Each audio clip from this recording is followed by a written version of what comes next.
Welcome to the opera epic. Lady Farina hasn't changed one bit.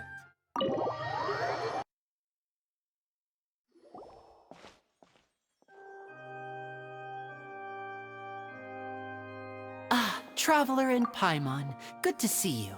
I knew you two would come. Are you kidding? We wouldn't miss it for the world! We've been looking forward to it! I can tell, judging by how early you've arrived. But you're actually right on time. The audience still hasn't started entering the venue yet, which means now is the perfect chance for us to take you to the best seats in the house. Wait just a moment, I'll fetch the tickets.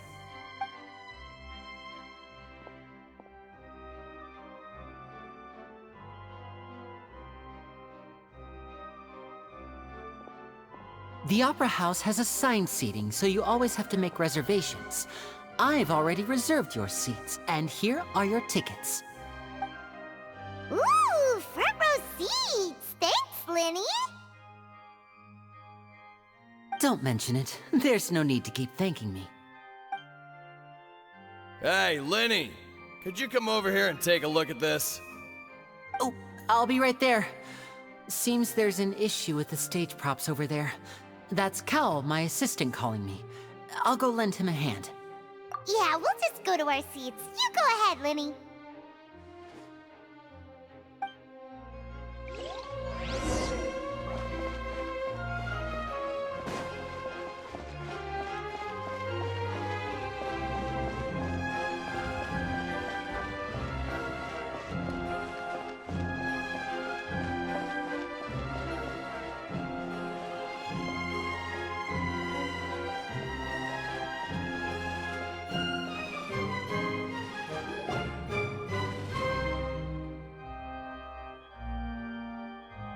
Oh, these should be our seats. Come on, let's sit down.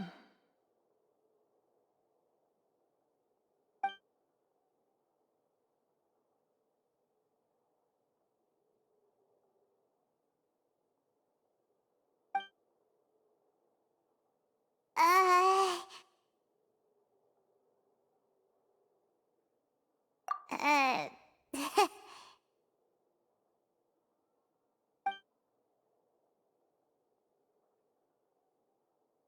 Hey, Traveler. Maybe we should strike up a conversation with the person next to us. Since we're sitting together and the rest of the place is practically empty still, it's kinda awkward if we don't say anything. Ah, you little... Of course you put this on Paimon. Excuse me, I did not realize you felt awkward. I am terribly sorry. I would be perfectly happy to chat with you if that is what you would like. Oh, so you heard all of that, did ya? Boy, you sure have good ears. Paimon thought she was keeping her voice down. Wait, that's not it, Paimon's... Sorry, Paimon's the one who was being rude, talking under her breath like that. So, let's talk, but, what should we talk about? Oh, Paimon's got it. You're also here early and sitting in the front. Are you a friend of Linny's too? A friend, you say? Well, if Mr. Linny would like to be my friend, I would be more than happy to reciprocate. Oh, so you're not friends with Linny then? Oh, this is getting more awkward by the second. Paimon nearly forgot to make her introduction. Nice to meet you. Paimon is Paimon, and this is the Traveler. We just arrived in Vaudain. It is an honor to meet you two. I have heard of your deeds across Tevat. And as required by proper etiquette, I will also introduce myself.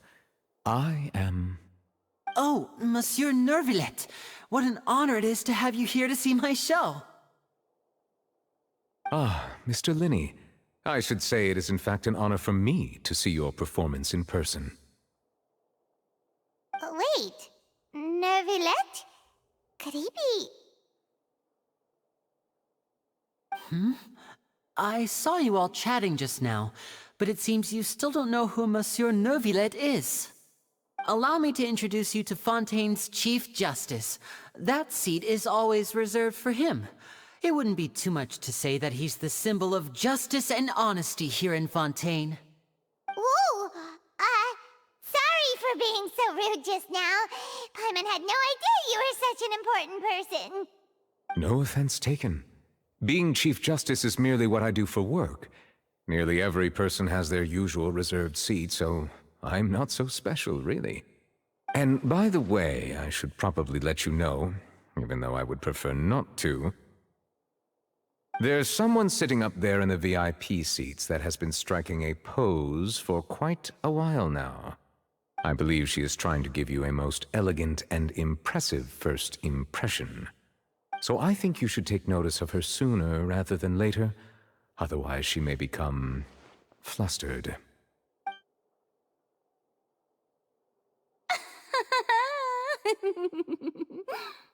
Huh? Oh, it's Farina, the Hydro Archon. Huh. She sure has a smug and satisfied look on her face. Guess she has no idea that you saw right through her act. Very good. That is for the best. No need to pay her any more attention. We may now enjoy the show. Huh? So is this what things are like between the Chief Justice and the Hydro Archon? All right, please wait just a moment longer. I've pretty much finished my preparations, and the performance will start as soon as the audience has made their way to their seats. Yay! The show's finally about to start! Paimon can hardly wait! Paimon's never seen a real live magic show before!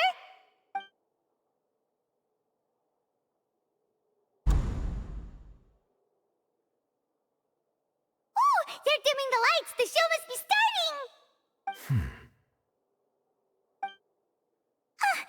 Sorry. Paimon will try to stay quiet. Welcome, one and all, to the Opera Epiclese. I am the star of today's show, Linny. And over here is my sister, Lynette, who will be working as my wonderful assistant. Please, let's give her a warm welcome. Hello, everyone.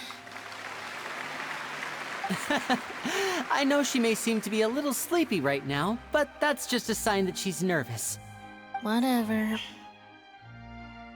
Now, some of you may be thinking, two vision holders who can freely manipulate elemental powers performing magic is not true magic at all.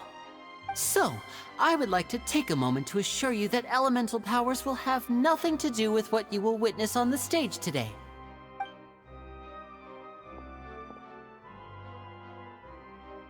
Both Lynette and myself have removed our visions for the show. That way, even the gods won't be able to help us. Oh, good point. That's what makes the show real magic. Now, without further ado, let the show begin. Lynette will now exit the stage to make some preparations. I know you might miss her, but don't worry. She'll be coming right back on stage momentarily. Perhaps in an unexpected way. I'm sure she'll be stealing the spotlight soon enough. Oh, and before I forget, there's one more thing I should say. You never know what can happen in the blink of an eye. A magician's greatest skill is making things disappear or appear. The possibilities are endless.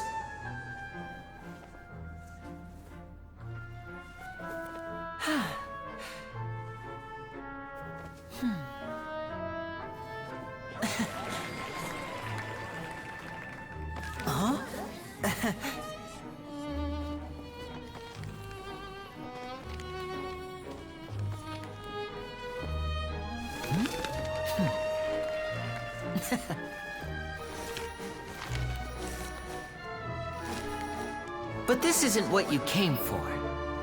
These little tricks, you've seen them all before. So it's time for something truly extraordinary, don't you think? This one's a little tricky.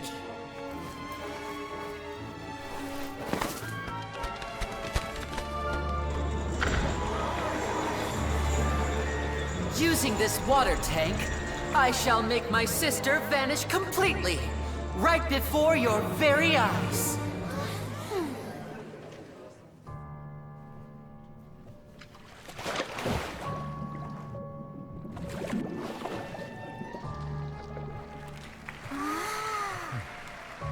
It's actually quite simple.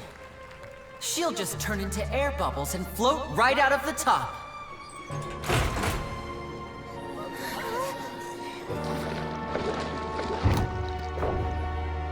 Oh no! I told them to check all the props carefully. With the lid on, even air can't escape. An amateur magician would be getting very nervous right around now. Luckily, it's me on stage, so let me show you what a true virtuoso can do.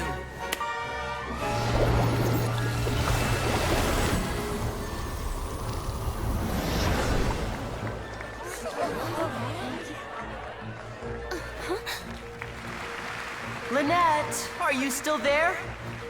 Don't go too far. We don't want to use up all our magic. Hi, I'm back. Huh?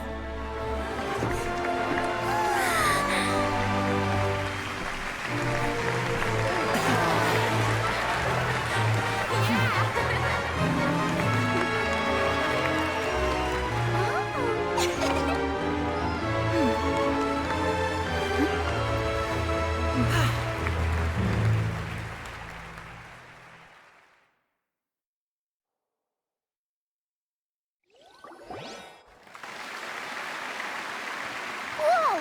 What in the world just happened? How did he do that? Paimon didn't see him do anything. Wasn't Lynette inside the water tank? How did she disappear and then reappear out of nowhere? If we could see easily through his tricks, then that would mean that his skills are still lacking. To appreciate magic, you should focus on the show happening on stage, rather than getting caught up in trying to see that which has been intentionally hidden. Guess you're right. Paimon couldn't believe her eyes when Lynette reappeared. Amazing! Thank you everyone. I'm glad you enjoyed that performance.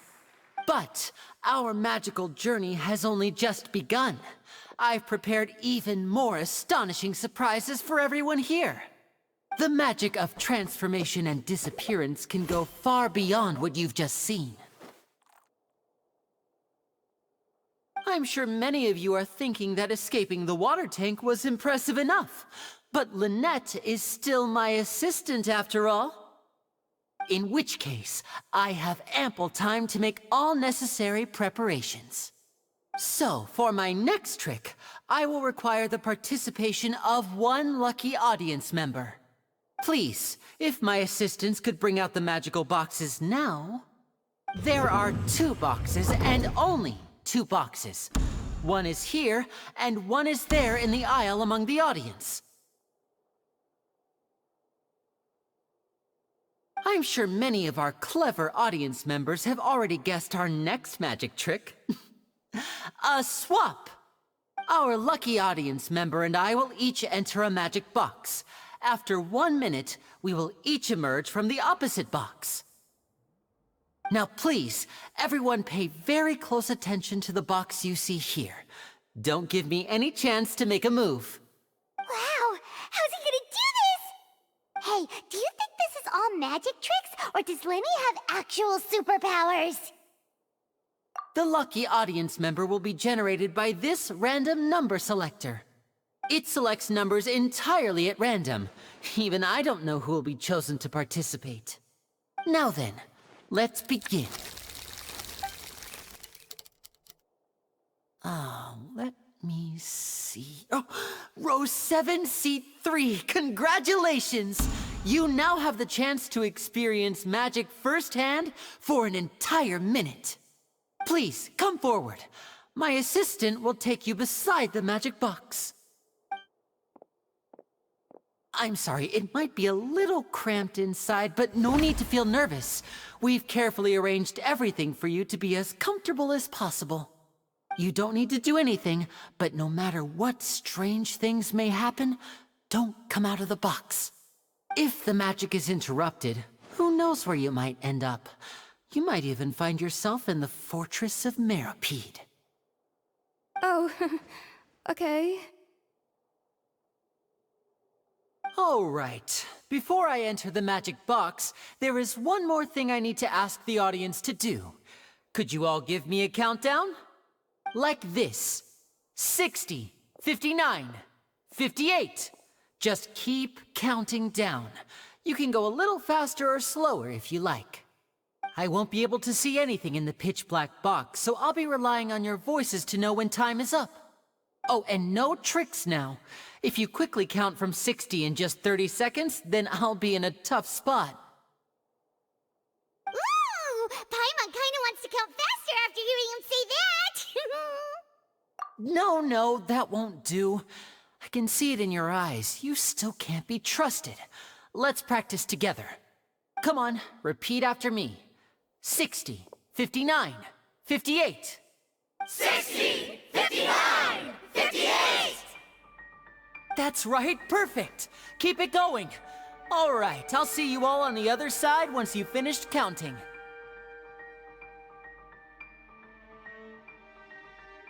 54, 53, 52? Huh? Why aren't you counting, Nervalet? I am counting in my head. I think things are exciting enough in here as it is. Merely a consequence of my identity and personality. Do not worry about me. Just enjoy the show. Oh, alright. You look so serious that Paimon thought you might be feeling uncomfortable or something. 40, 39, 38! Mr. Linney, are you all right in there? Is everything ready? Yes, I'm fine. I'm just double-checking the direction of the magic. It would be a disaster if we get sent to the wrong places. For example, mid-air right above the audience. Even though he's saying that, Lenny doesn't seem nervous at all.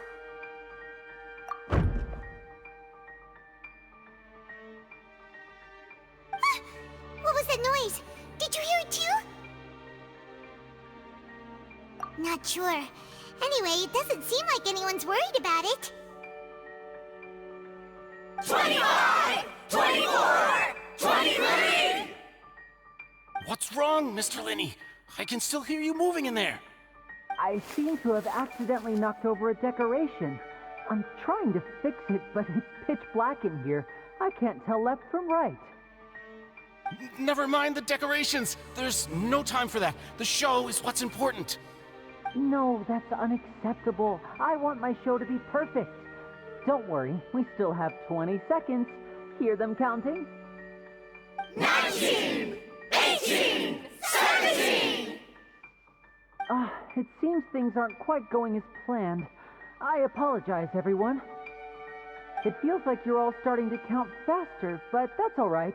I know it can be tiring to do such a long countdown. 10 seconds and change is still plenty of time. 10! Almost there now. Whew. Swapping two people is harder work than you might think. Even a master magician like me can't guarantee I'll get it right the first time. Hey, wait! Is this the back one? I can't tell. They both look the same inside. Huh? No, that's not it. I'll try again. 7! Hey, slow down! Honestly! 5! 4! 3! Whoops! That doesn't count! 0!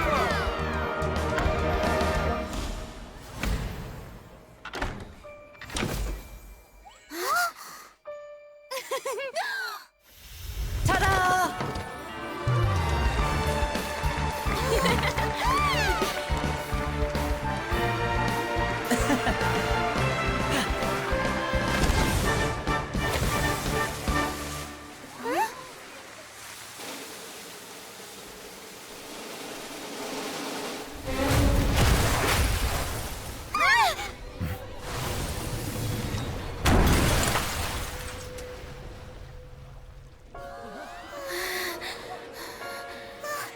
What happened?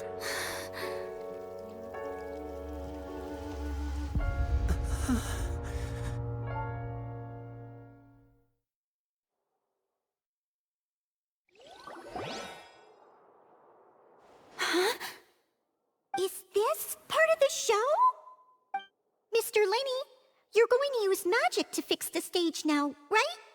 What happened? Oh no, maybe this isn't part of the show. The girl was still in that box, right? This performance is over. Medical staff with me. Guards, secure the scene and detain all the performers. Seal the exits. No one is allowed in or out at this time. Yes, that's right. If this was just an accident, then we must investigate the cause. But if this was all part of some scheme, then those accountable will not escape the judgment of the God of Justice! No need to be alarmed, you two. We'll get to the bottom of this soon enough.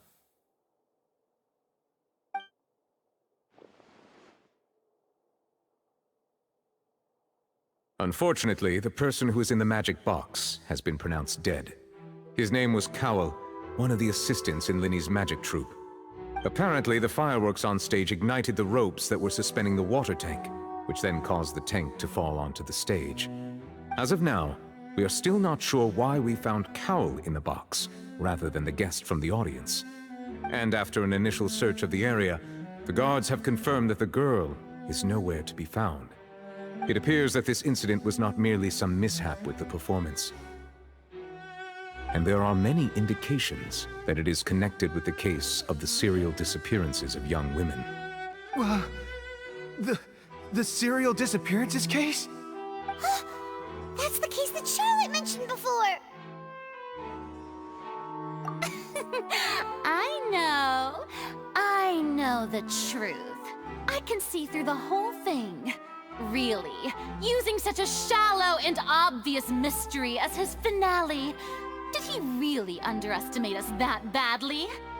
I say that our powerful magician, Mr. Lenny, is now the prime suspect for the serial disappearances case. Huh? Why me? This whole thing was an accident. No, this all occurred during your magic show, did it not? The missing girl disappeared after being chosen, did she not? The deceased is one of your assistants, is he not? Now that I think about it, that whole speech about magicians making things disappear was nothing more than a provocation, a bald-faced challenge. That can't be right! How can Lenny do this? He was in the box on the stage the entire time! We can even hear his voice! Besides, before the show, he told us that he would like to catch the criminal behind the disappearances! He couldn't possibly mean catching himself! Save discussion for a later time, please. Lady Farina, may I assume that your comments just now constitute an accusation against Mr. Lenny and his associates, and that you are pressing charges? Huh? I just think that he... Well, I think it might be a little early to talk about formally pressing charges. But what Lady Farina said just now makes perfect sense. Looks like she's gonna personally deliver justice. A kidnapping and murder carried out under the cover of a magic show. Lady Farina said it all. I mean, of course, my dear people. But what excites me even more than the obvious truth before our eyes is the opponent I'll be facing. That's right. I mean you, Traveler. You'll support Lenny, won't you? After all, he was the one who helped you the first time we met. Then there's no problem at all. You know, the Traveler and I already had a duel the first time we met. But with Lenny's help, our little duel ended in a draw. But draws really are the most boring possible outcome. So, no more draws.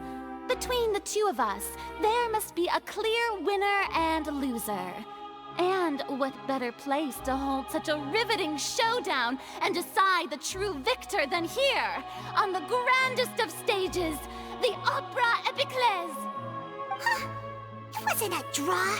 She obviously lost last time. I understand. Charges have now been pressed, and as such, a trial is in order. Well, Traveler, seems Lady Farina has set you in her sights. But putting her dramatic rhetoric aside for a moment, I would like to ask you, are you willing to act as Mr. Linney's attorney and defend him in this case? Very well. The trial will be held a day from now in the Opera House. Both sides may investigate the scene to build their cases and search for the truth.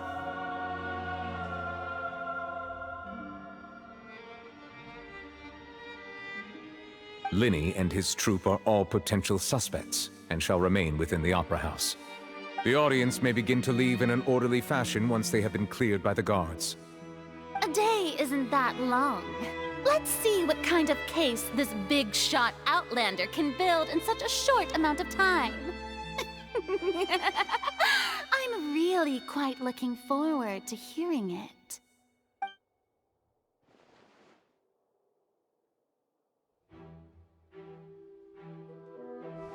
Lenny!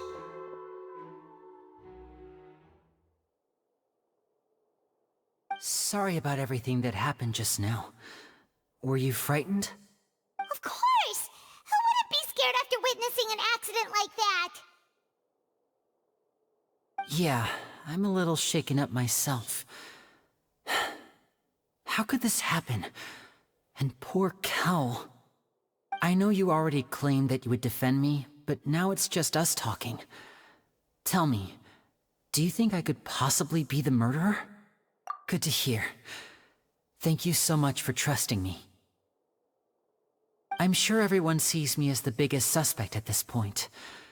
But if you ask me, the whole thing is mysteries layered upon mysteries, such that all that's left is confusion. I don't know whether what happened there on the stage was purely an accident or not, and I don't know why poor Cal was in the box.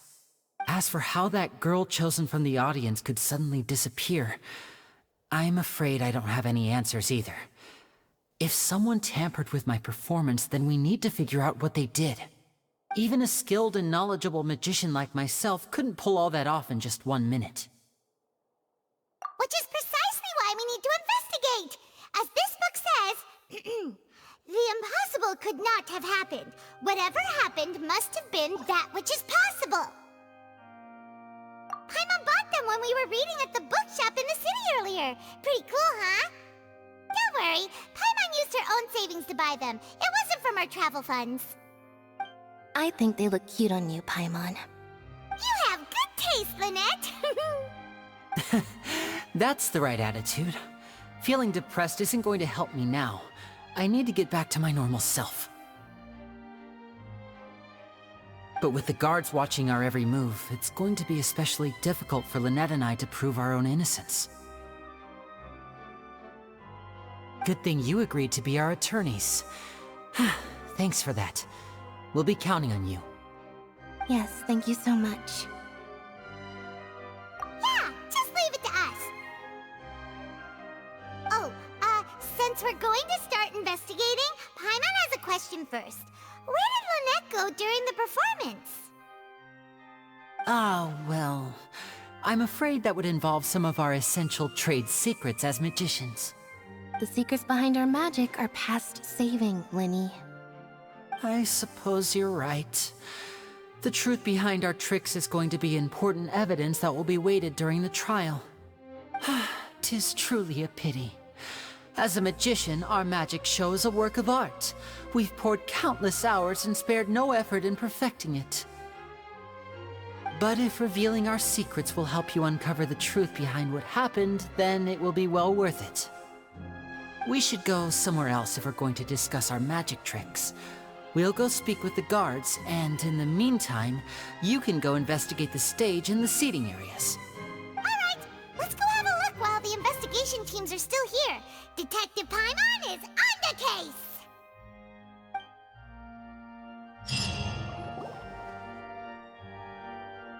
Hello, officer.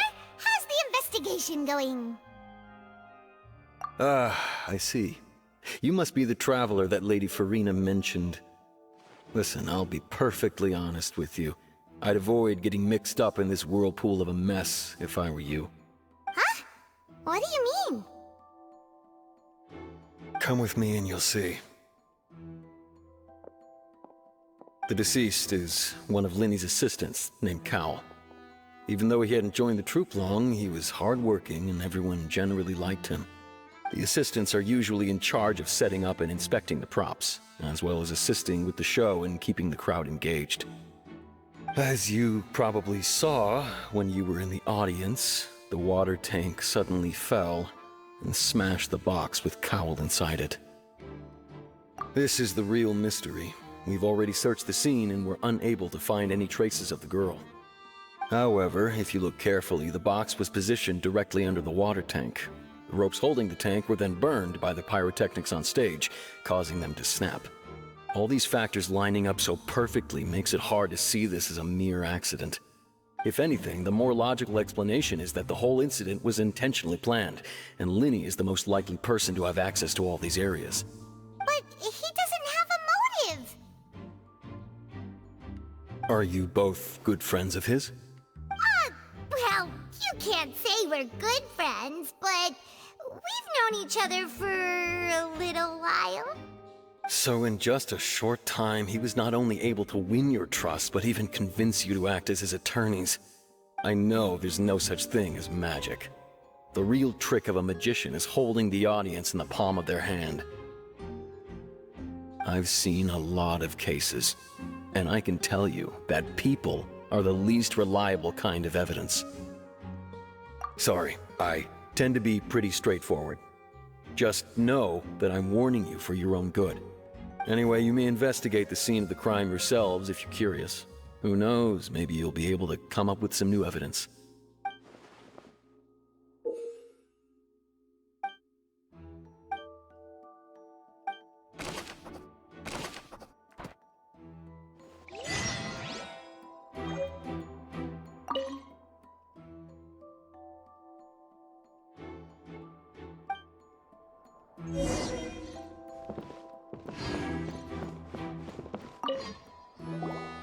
So this is the rope that broke and caused the water tank to fall.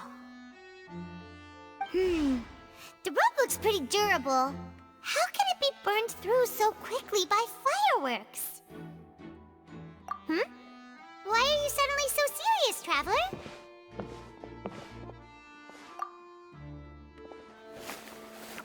Whoa. Look! This bit is made from different material! Most of it was burned away, but there's still a little bit of it left. Huh. So if a rope meant to hold something was made with that kind of material in it, then that means... Wait! Why don't you write all this down? Let's take notes!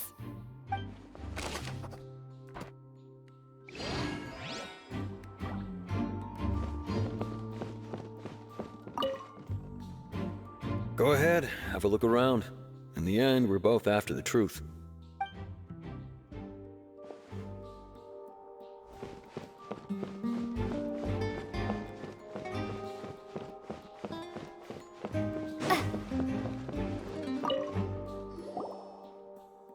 The investigation team has some new findings. Turns out there's an issue with the random number selector after all. See, I told you. What if the machine picked some big guy's seat? You think the murderer would have still made his move then? Sorry to interrupt, but we're helping Linny and Lynette with their side of the investigation. What were you saying about the number selector? There's something wrong with it? You're trying to help them? That'll be a tall order. Linny used the machine to pick a random member of the audience during his performance, right? The lucky girl that later disappeared. Well, we thought there might be a serious problem with the machine, so we had it taken away for further inspection. It turns out that the seat number it picked wasn't random at all. The machine picks that same number every time. I'm sure you already know that you have to make a reservation in advance to get a seat, regardless of whether it's a trial or some performance. In other words, Linny knew who would be sitting where from the very beginning. That much checks out. Linny reserved our seats for us, too. Bet you see why I was saying it'd be tough to make a case for Linny. for Linny's case? Paimon had better write it down.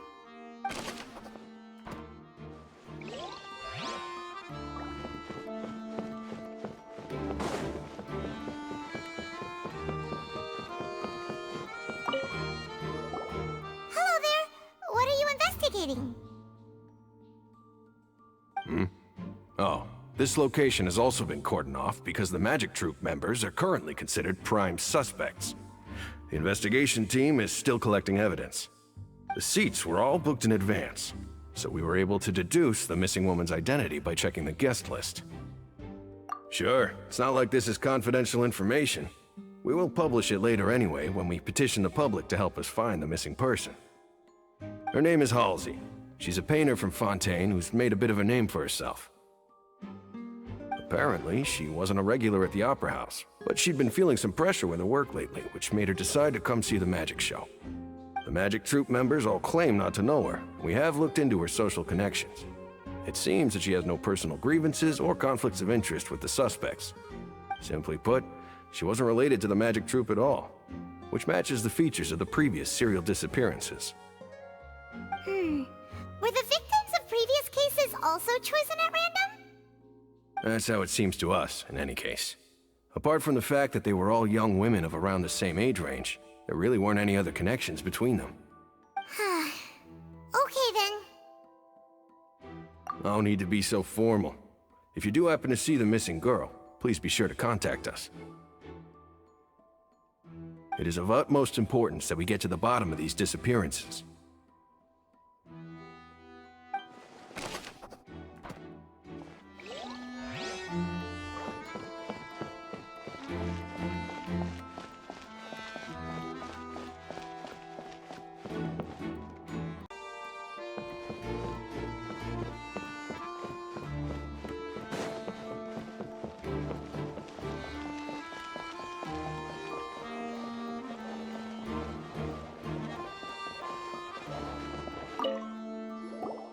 I see that you're investigating the area.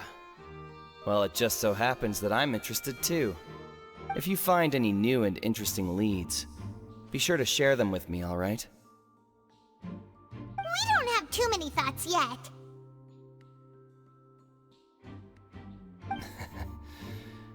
Then why don't I tell you my hypothesis first? The way I see it. And I'll start it with that loud thud. The thud? Oh, you mean the sound that happened during the countdown? Yes, exactly. It wasn't terribly loud, but I suspect that most people heard it. It's just that everyone was awaiting the results of Linny's trick with bated breath, so no one paid it much mind. But now that the incident has happened, the thud has become an important clue. That makes sense. So, what do you make of it? I'm of the opinion that it may have been the sound of Linny's accomplice, Lynette perhaps, jumping atop the water tank or something like that. And when the pyrotechnics went off, she cut the rope, sending the water tank crashing down. But wasn't the noise we heard too loud for that? Perhaps the balance wasn't right, leading to a particularly rough landing. Oh, that's true. I suppose I must reconsider. That does remind Paimon, though. What was with that sound?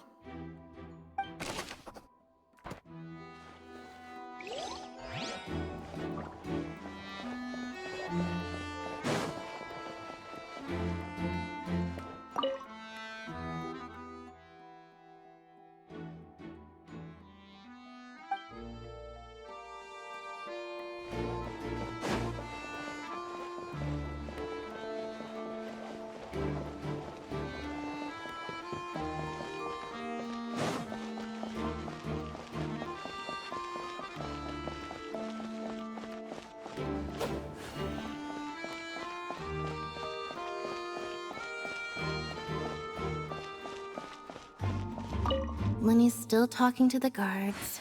It seems he'll have a lot of explaining to do. I think someone will be assigned to monitor us later, but that's alright.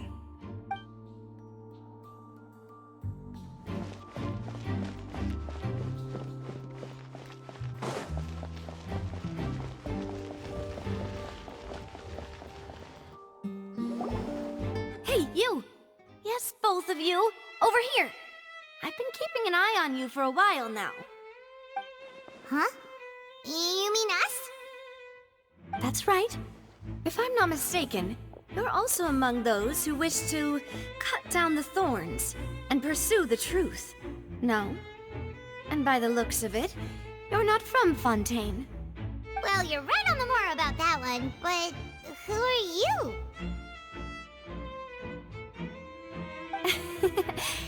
Have you never heard of the Spina di Rosula?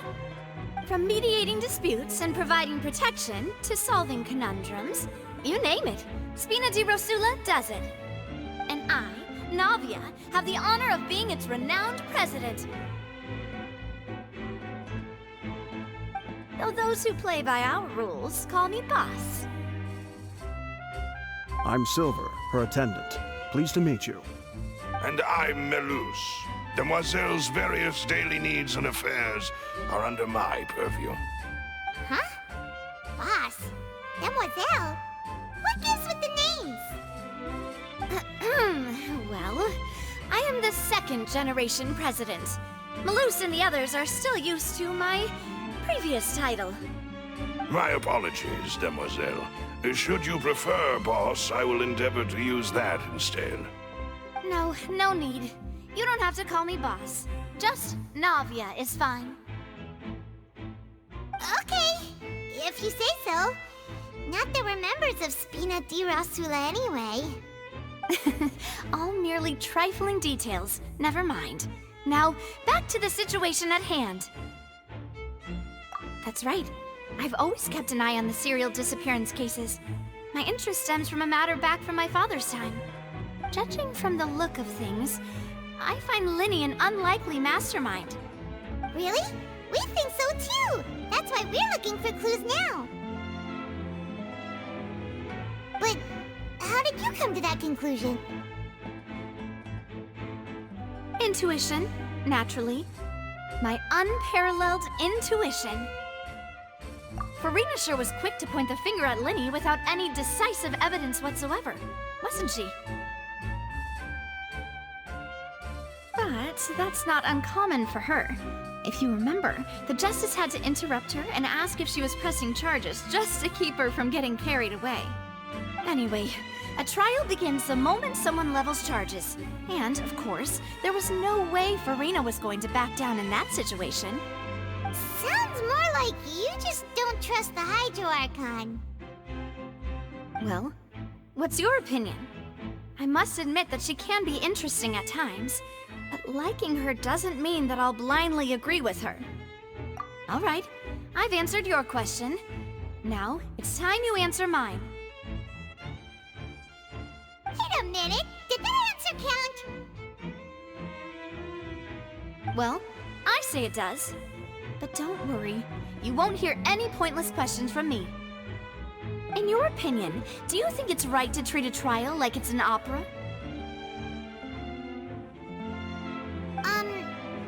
Well? And why would that be?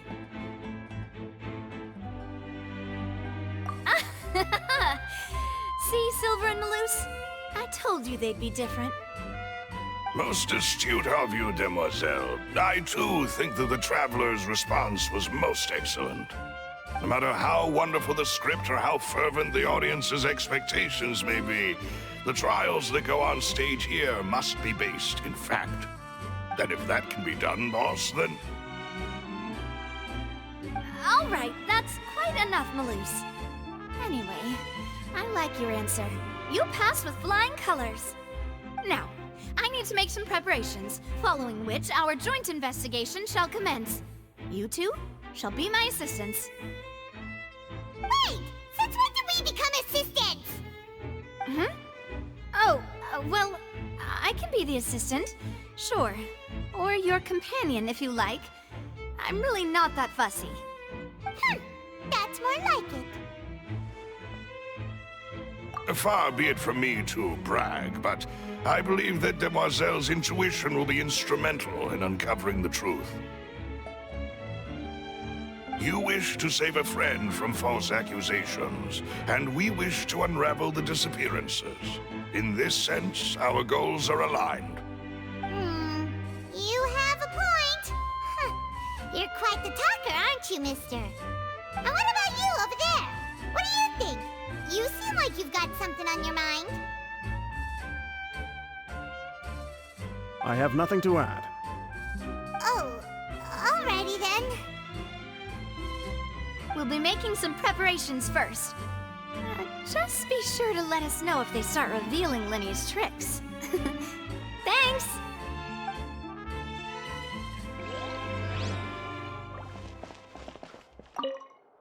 Speaking of that, I think magic shows would be very popular in Poisson. I can see that. Maybe I should try to learn some magic. If I could make things disappear, cleaning my room would be a cinch. You need not worry about such things, demoiselle. That falls under my duties. Oh, right.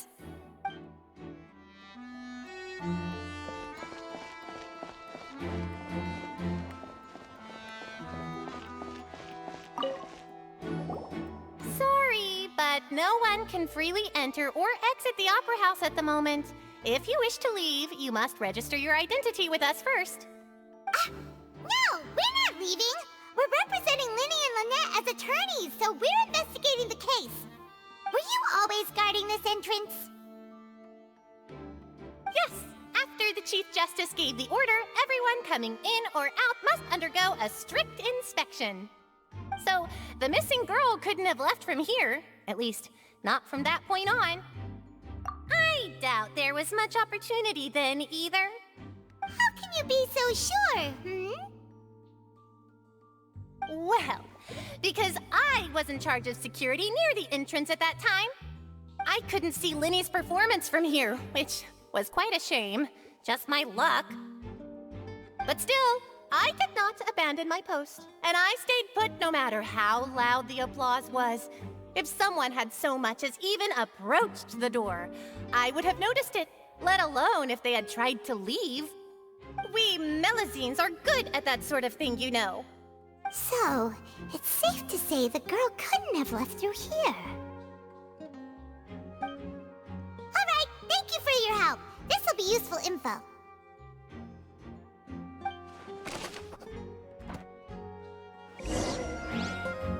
We've checked everything of note here at the performance venue. Paimon wonders how Linny's discussion with the guards is going. Let's go see, shall we? Ooh, things are getting interesting, huh? We're about to see how magic is made.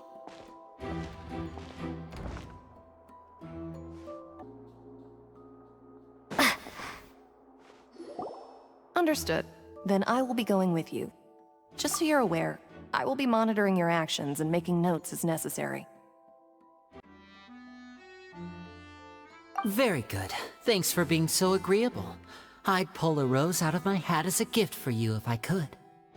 You may spare the pleasantries. I'm just doing my job. You've arrived. Who's this? Me? I'm Spina di Rosula's guardian angel. If you've got a problem, I've got the firepower. Sorry, I got a little carried away there. Call me Navia. I'm a partner of theirs, and we'll be helping investigate this whole situation. And these are my companions. Would you mind if they join as well? Fine by me. Oh, new helpers? I would be most grateful. Well, let's just say we're tagging along. It's not every day you get to see the secrets behind magic performed on such a large scale. I appreciate your kind interest. Come with me. We'll be heading below stage. Huh? Below stage? Yes, a world of secrets is hidden beneath this magic box, prepared specifically for this switcheroo trick. But before I reveal everything, you should have a look first. Notice anything strange here?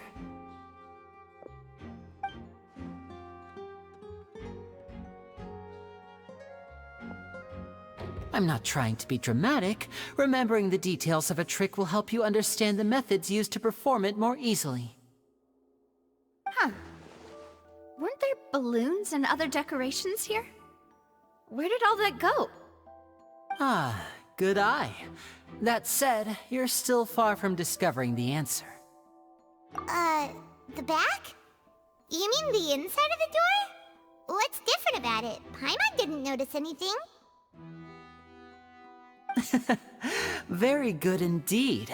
I thought you might not be able to catch that, given that you were sitting in the first row. The back of this door was patterned. Those patterns are now gone, replaced by a smooth wooden board. So, if you put 2 and 2 together, what do you get? Exactly. All right, let's go. I'll tell you how it works as we head down.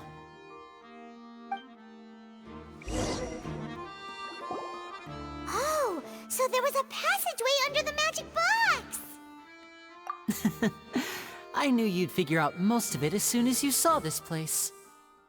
The 2 magic boxes are positioned right above the 2 entrances of the tunnel. See this flatbed trolley? The box with the lucky audience member in it would be shuttled over to the other side using the trolley. This trolley can raise and lower and even rotate, ensuring that the box will face in the right direction. I see. So that's the purpose of the box inside another box. Precisely. The inner box would descend after the audience member was put inside and be moved along the trolley, all while the outer box would remain on stage as if nothing had ever changed. So that's how you did it! Once the box was lowered, the trolley would store some energy through this device here, with which it would complete the rest of the steps. The audience member would only be able to feel some slight movements in the dark, and by the time she walked out, she would already be back on stage. Right! You were talking that whole time, and you even came out for a moment near the end! Ah, yes.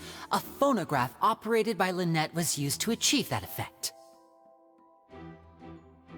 My assistant and I had already scripted our conversation beforehand.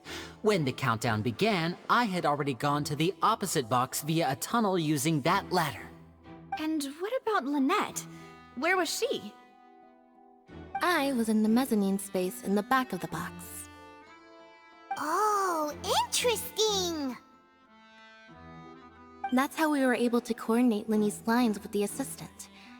And, by the way, I was the one who walked out of the box at the end. I mean, we are twins. All it takes is a change of clothes and no one can tell who's who. And that's my favorite part of this trick. Only Lynette and I can perform it.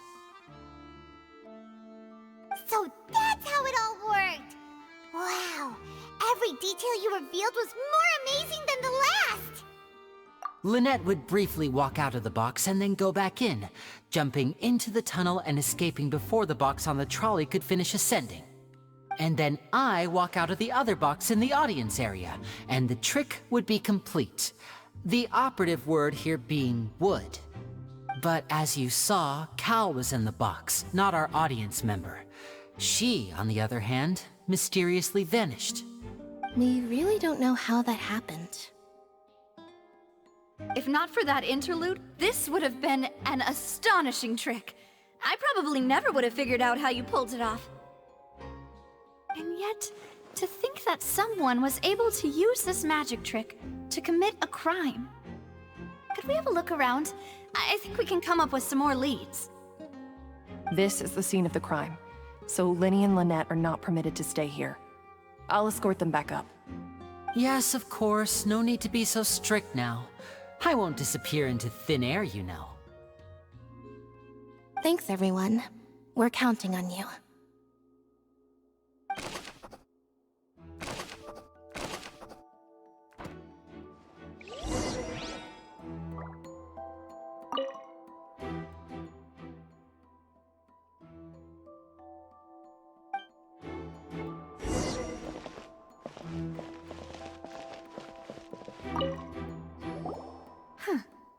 What's this? Looks like a hook tied to the end of a rope. all kinds of odds and ends here. Perhaps it was a prop for a different trick. But why would it have been left here? Whatever it is, let's make a note of it first.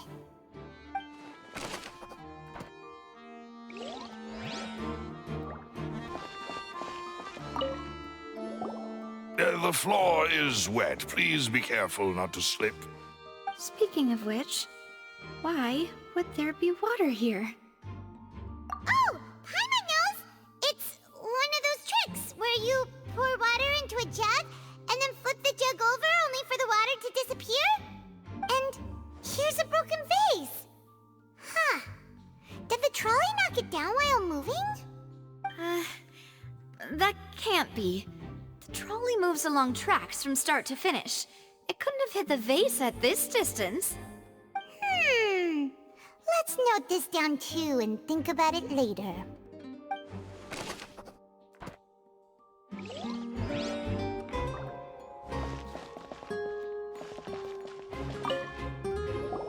Oh, these are the clothes that the lady chosen from the audience was wearing, right?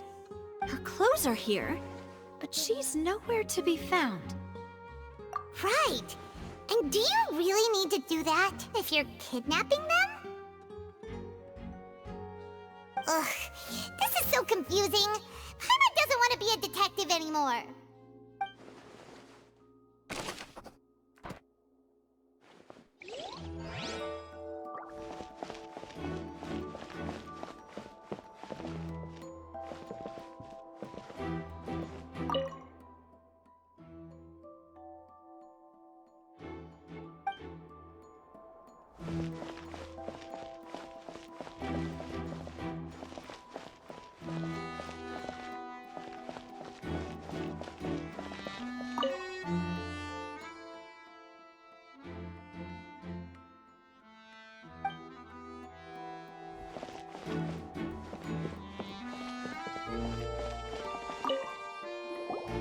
What is this place?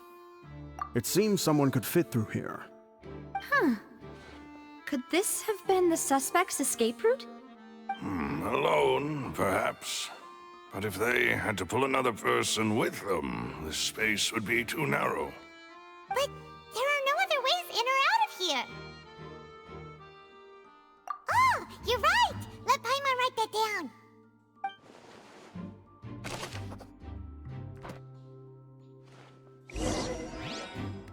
Seems we're just about done investigating down here. Yes, let's head back up.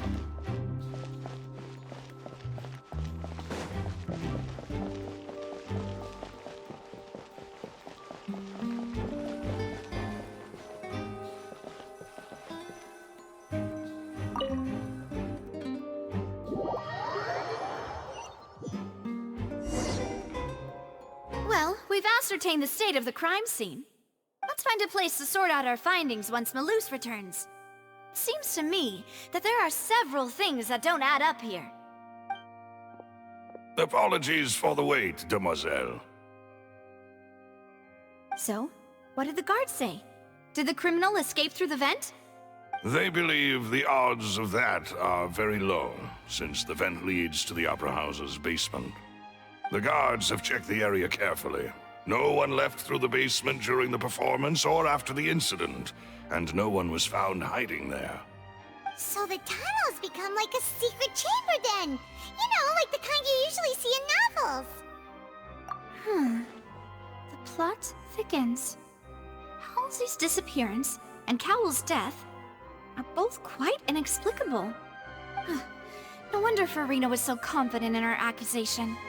All the current evidence points toward Linny and Lynette. In other words, the charges are very likely to be upheld unless we make some considerable progress.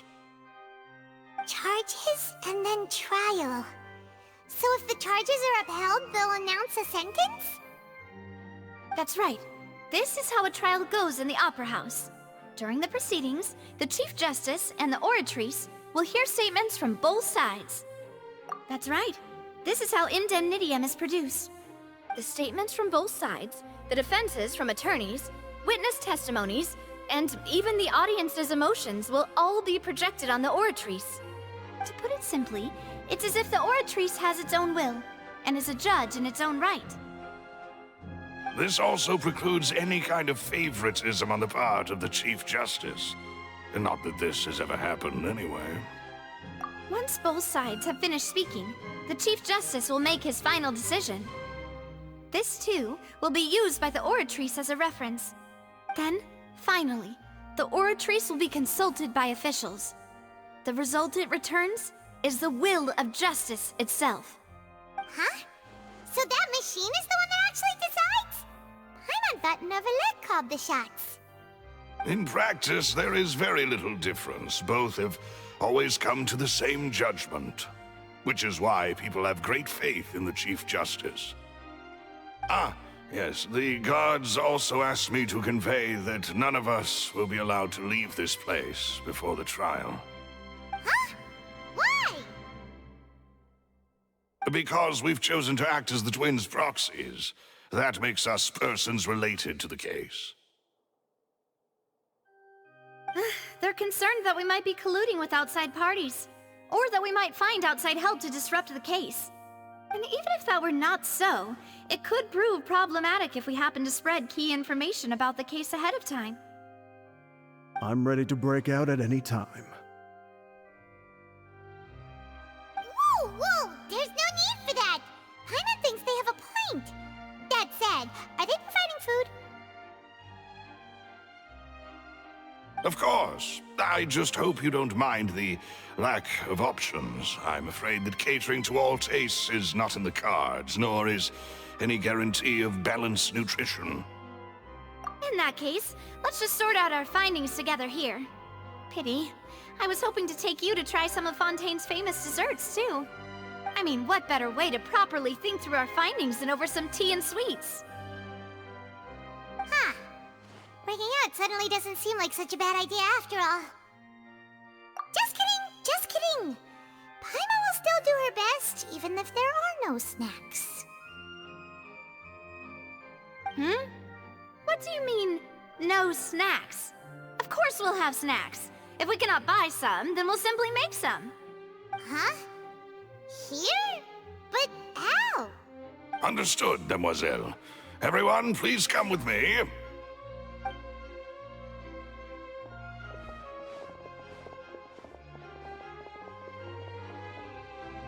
Wait, you're carrying a portable stove with you? Yes, I must be prepared to meet the demoiselle's baking needs whenever the fancy strikes her. I have eggs, sugar, and almonds at the ready. Good work, you two. Then I'll get to it. Please sit tight for a moment. You'll get to taste my awesome snacks soon enough. These three are quite the interesting group.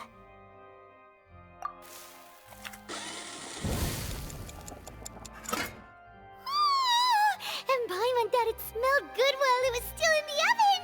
Oh, it's even better now. Paimon can't stop drooling.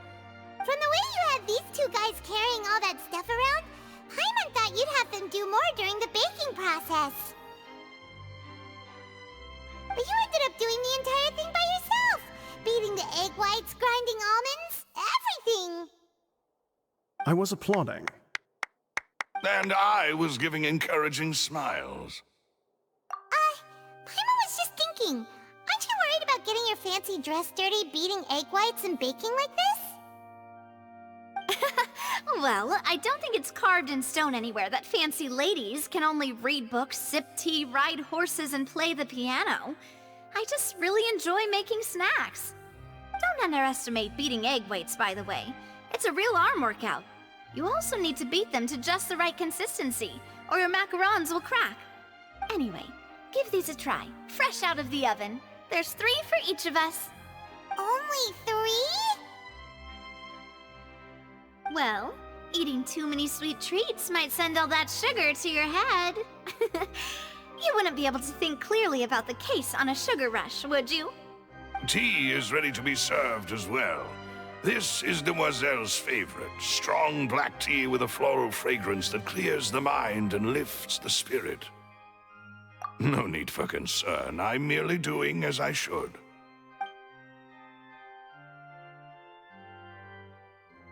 All right then.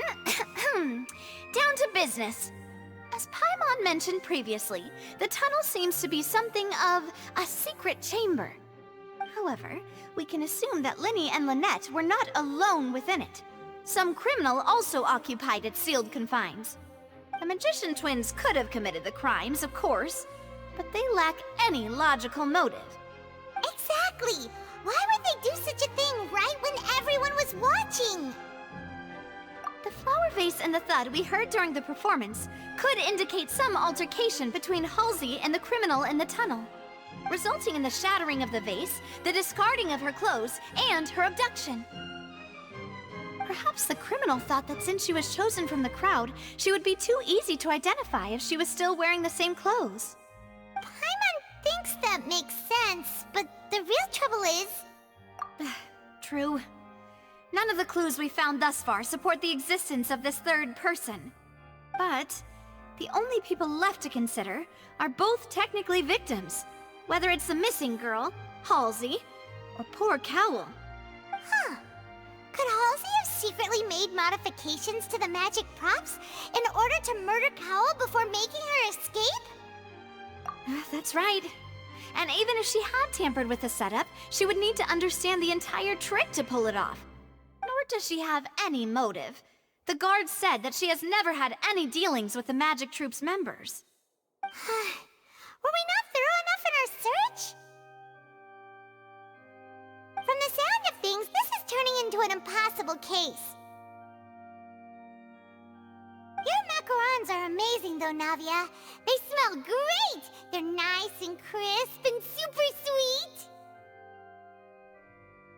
They are my specialty after all. And I see you've already had 5 of them. What? 5? Oh, that can't be right. Paimon only counted 3, honest! Please don't worry about it.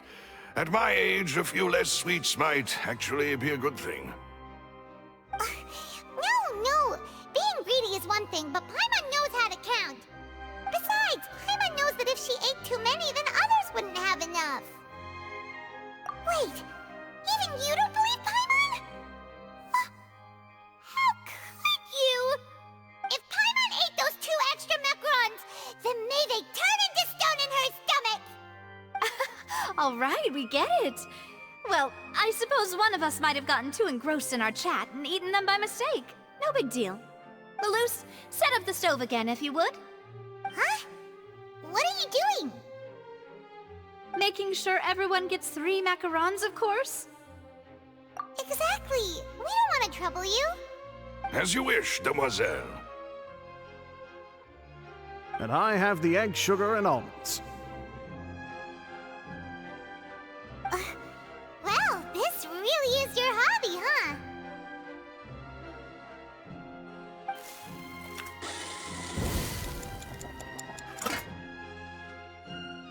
Well, that's it for snack time. I'm going to have another look around the area. I don't know what we're looking for yet, but we've still got some time. As attorneys, I suggest the 2 of you think the case over again. It would be awkward if you got all tongue-tied on stage during the trial. Alright, thanks for your help, and for the snacks. It was nothing. A small task for the Spina di Rosula. Silver, Malus, it's time to go. I'll be back if I find anything new.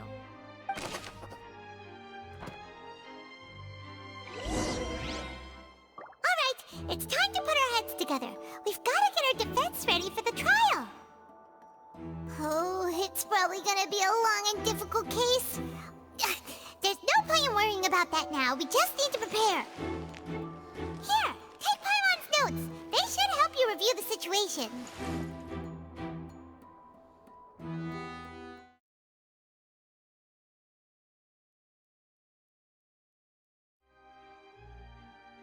What do we do? The whole situation is so confusing. Good plan.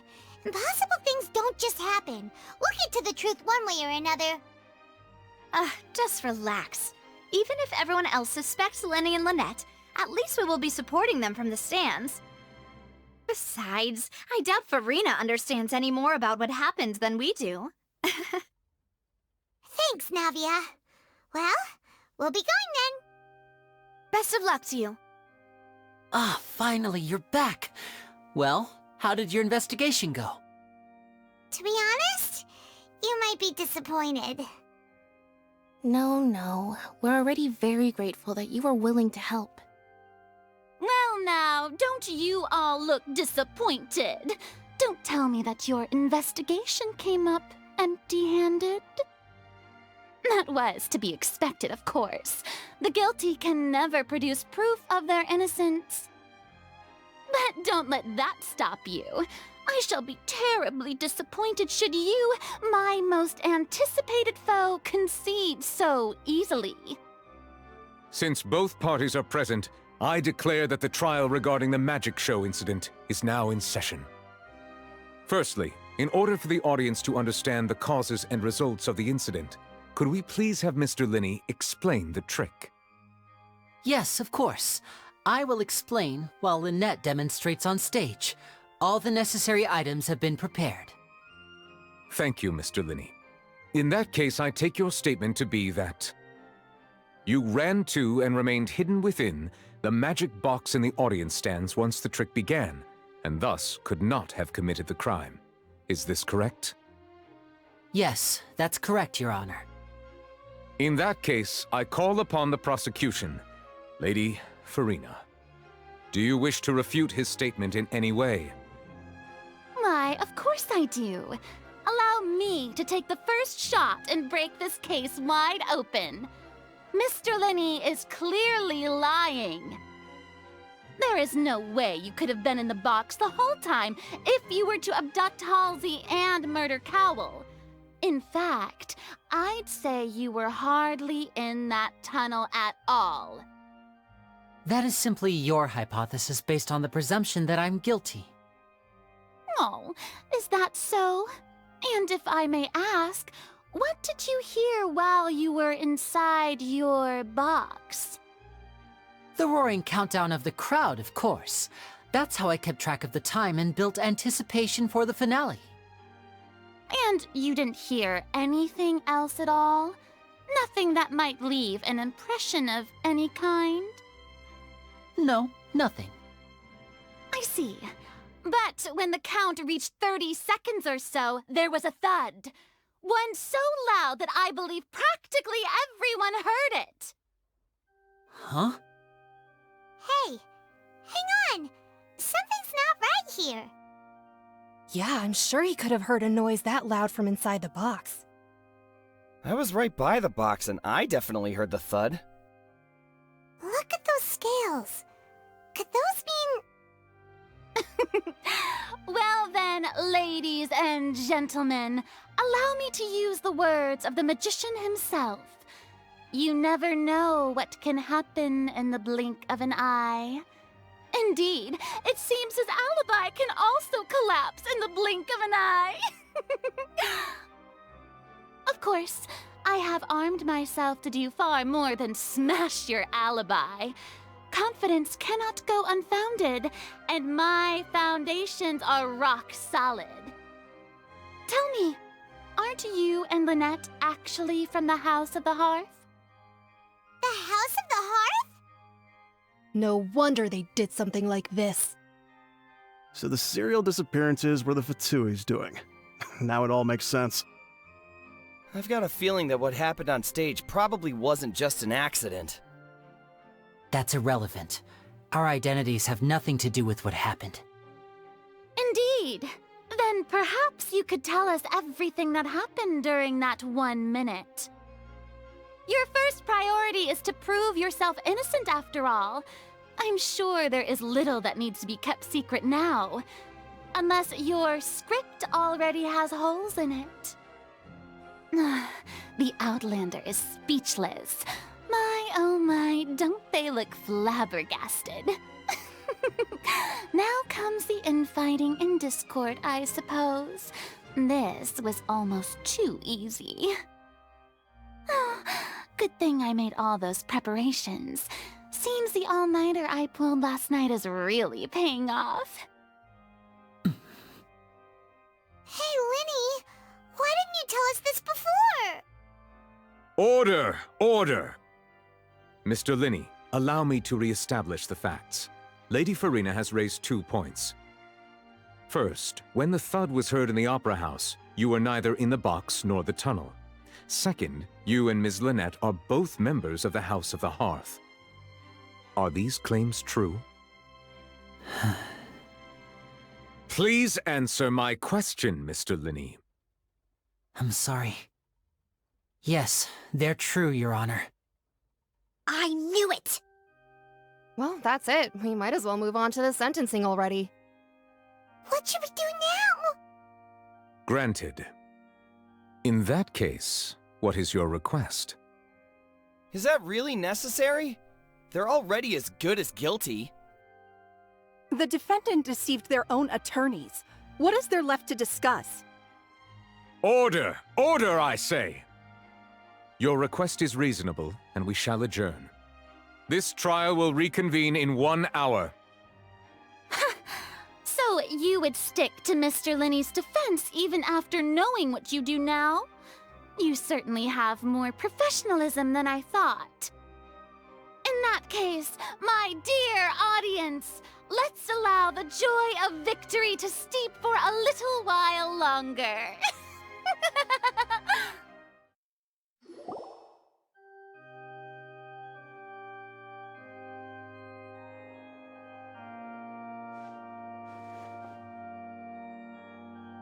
Well, this is awkward. I didn't think the Hydro Archon would dig all that up. I'm sorry, Traveler and Paimon. Yeah, sorry. Paimon doesn't know where to start. We trusted you two. We based our entire reasoning on the assumption that you weren't bad guys. Not to set the wrong tone or anything, but Paimon's really mad! I'm very sorry. I know you're angry, and reasonably so, but please, let me explain. I know you've clashed with the Vitui several times before. I wouldn't be surprised if just hearing the word is enough to make you upset. But our organization is very, very large, and the Harbingers have very different personalities and goals. Right now, we want to save people. As many as we can. That's right. I'm sure we're on the same page when it comes to this nation and the disaster that its people might face. I knew if it weren't for our respective identities, we could become good friends. That's why I didn't wish to flat out lie to you, but chose to hide some details instead. The truth is very important, but being completely transparent about everything would see us spending more effort than we need to. Right. So, you be the judge. Heck, if I were you, I fear that I'd even struggle to trust me at this point. You met a Fatus who works as a magician, a trickster by trade. All by coincidence, too. But still, I'm asking you to trust me. I am no criminal. At least, not in this case. Sorry. Please forgive us. Well, you both say that, but... Right, let's hear your answer first, and no lies now! Of course. I'll answer any question you ask. We've been trying to find out how the Oratrice operates. We want to know why it has a consciousness. Why can it deliver sentences accurately?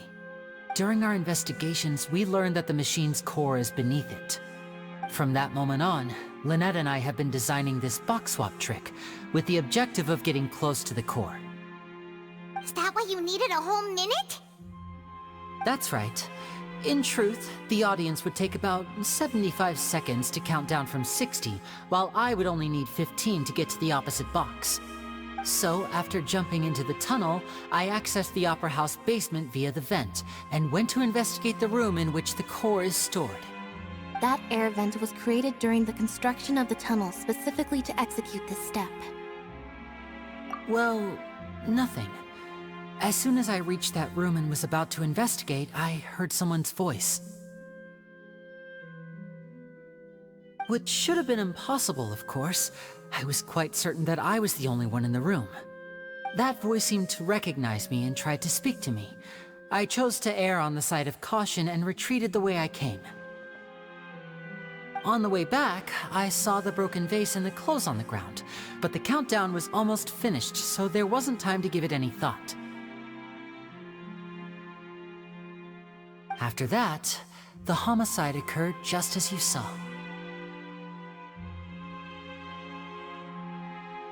Well, that explains why you didn't hear the thud. Because of that prophecy I told you about, of course. We must know all we can about this nation's secrets in order to deal with that prophesized crisis.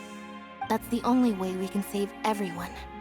So, there you have it. The whole truth. I swear, I didn't hide anything from you this time. It was never my wish to proceed under this cloud of mistrust either.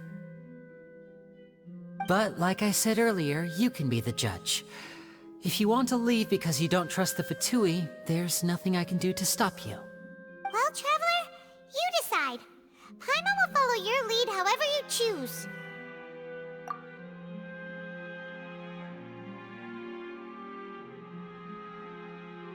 Okay, thank you.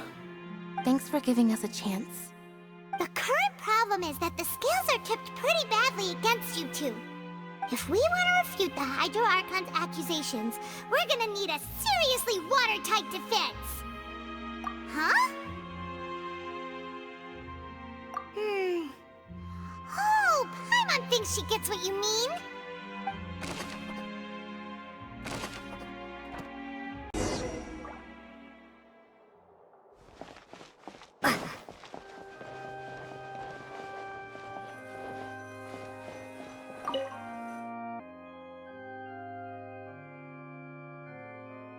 Parties have returned to their positions.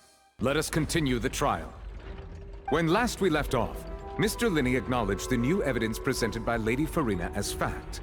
Therefore, Lady Farina may continue stating her reconstruction of the events. Ugh, that took long enough. Now then, if everyone would lend me their attention. At this stage, let's revisit that scene from Linney's perspective.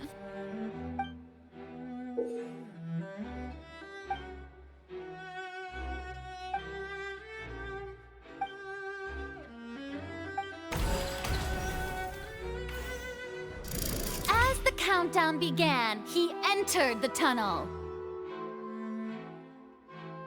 When the flatbed trolley passed, he opened the box and got into an altercation with Halsey, which caused the loud thud. He did not realize that this sound could be heard by everyone in the opera house, which is why he claimed earlier that he could not hear the sound. Finally, he used the vase to knock her out, before making her change clothes to prevent others from recognizing her. At this time, Cowell arrived in the tunnel, having heard that strange noise, and caught Linney red-handed. So Linney proceeded to knock him out too before stuffing him into that box. Afterward, Linney passed the unconscious Halsey to his accomplice through the magic box in the audience stands, before operating the devices such that Cowell's death would be ruled an accident. And there you have it. That's the truth behind what happened. Does the defendant's side have any objections to Lady Farina's description of the events? The key to refuting Lady Farina is the order of events. What Linney experienced and what he saw.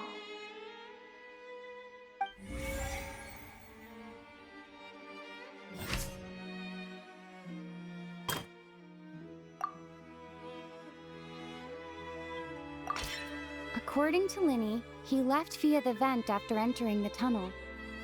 He couldn't have had that altercation with Halsey.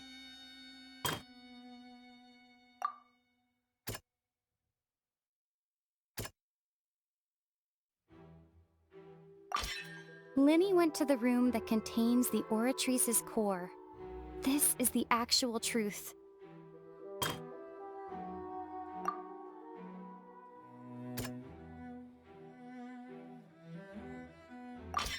Lenny did not take part in the underground altercation. He only witnessed traces of the aftermath. Attention! Ace Detective Paimon has something to say! When the countdown started, Lenny did indeed go into the tunnel. But he immediately used a vent to access the Opera House basement, which is where the underground core of the Oratrice is stored. Once he reached that area, he heard a voice in what should have been an empty room. Since he felt something was amiss, he returned immediately. The crime scene had already developed by the time he reached the tunnel again, and in order to complete the magic trick, he did not remain there for any length of time. Finally, he reached the surface, and that was when the accident happened from his point of view. Therefore, he's innocent!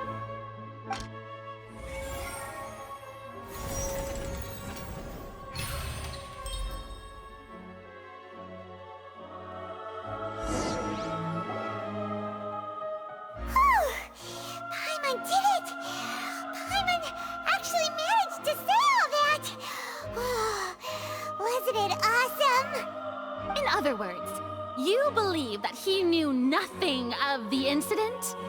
That's right! My reasoning? If that's the case, then if Cowell hadn't entered the tunnel, who was the entire setup meant to kill?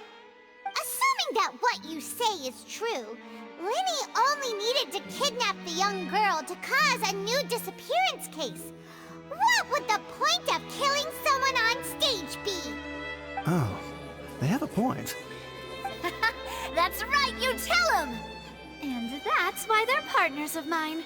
They've managed to turn things around. Oh, well, your denial is very strident, I'll give you that.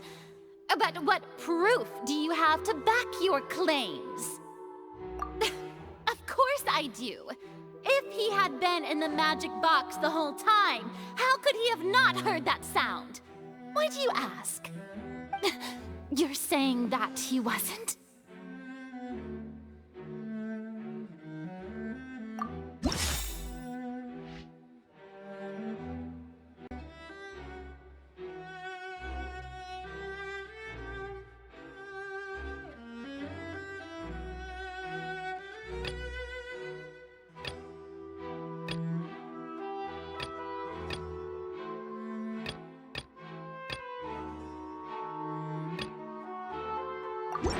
That's right!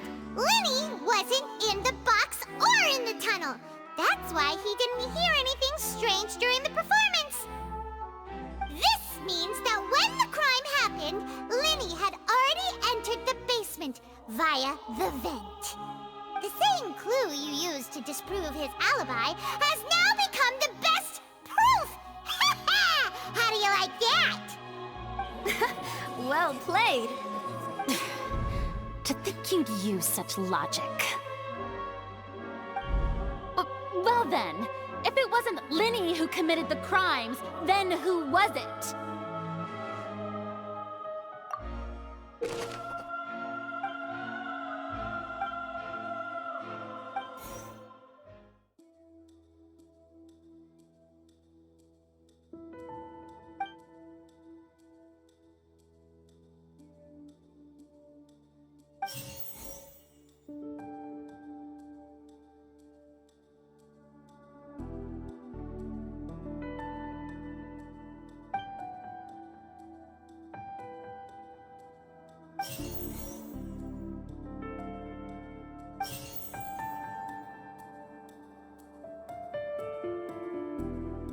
Could there have been a third person involved?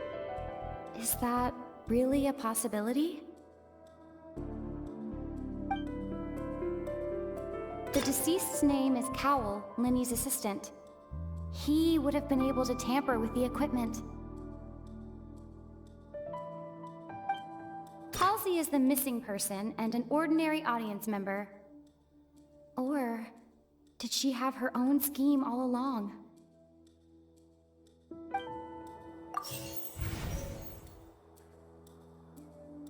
The deceased's name is Cowl.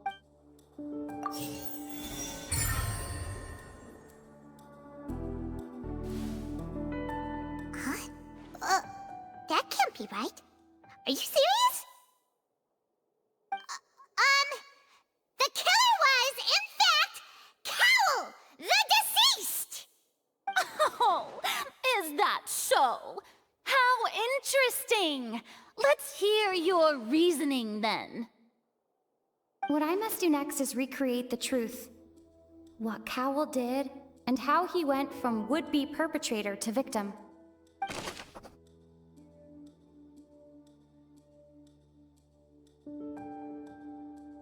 No one entered or left the Opera House through its entrances.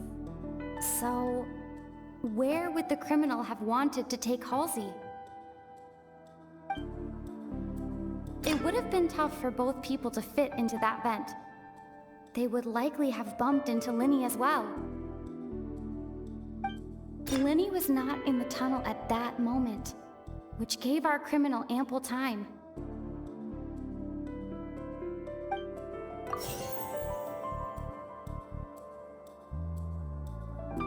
The sound we heard may have come from a clash between the missing Halsey and the criminal. The deceased's name is Cowl. It would have been tough for both people to fit. Halsey's clothing was in the tunnel. So, there must have been some fear that she would attract attention.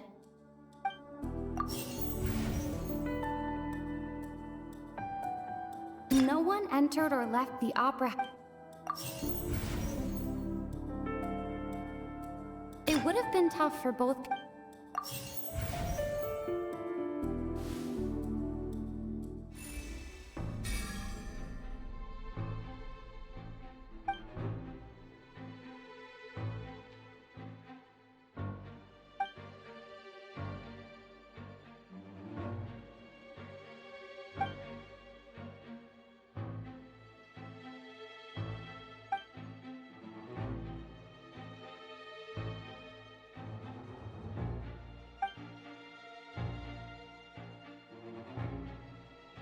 What's wrong, Traveler? Are you still having trouble figuring things out? I see how it is. So this was all just a bluff. And here I thought you had something to show for it. But it seems you're still far from the truth. Look, since we're at a dead end, why not consider a different track? Just like the trick as it transpired, the end result must have been utterly different from the magician's initial design. If only we knew how Halsey disappeared. Well, that would be nice, but the tunnel only has 3 exits, and none of them seem very likely. And it's not like this is a magic trick where you can just make a real live person disappear. You know, like you did from that water tank, Lynette.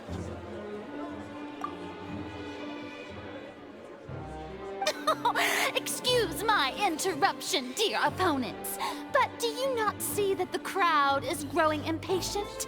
There is no greater sin in this opera house than an awkward delay in the performance.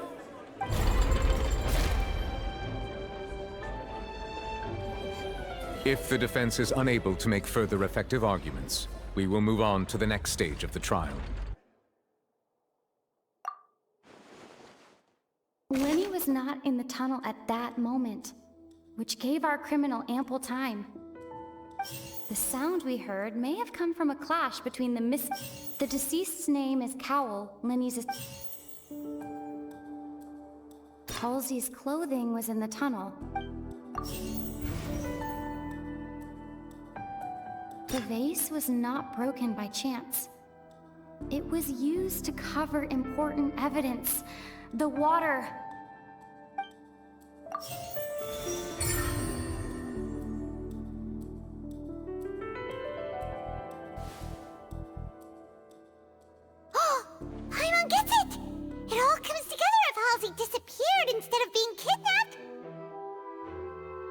Lynette escaped from the water tank, vanishing gradually and leaving only clothes behind.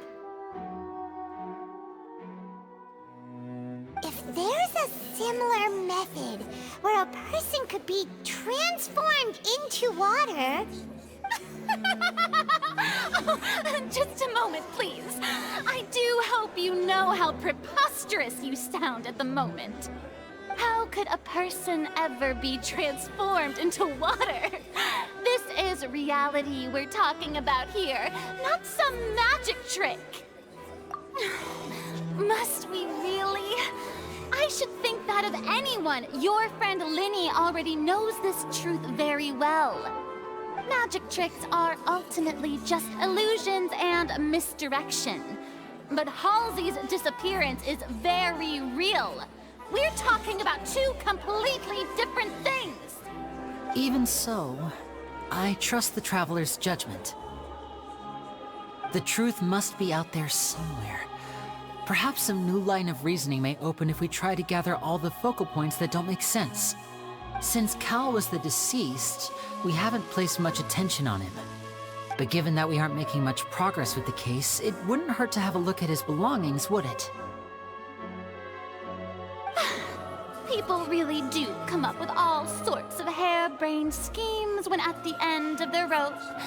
The way I see it, your suggestion that we broaden the scope of our investigation is nothing but a tactic for stalling the trial. Nevertheless, I believe that this is a reasonable request on the part of an attorney. Since the trial does indeed appear to be at an impasse, I believe that additional evidence may help us make more progress. Guards, please step into the lounge and examine the personal effects of the deceased Cowell.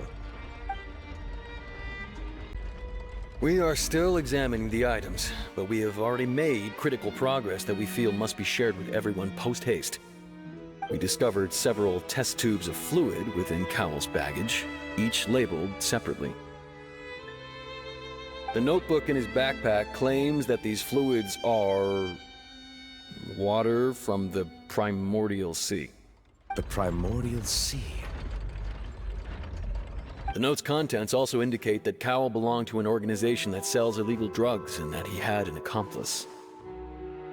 The notebook has many entries concerning safe usage of these fluids, in which the keyword dissolve appears many times.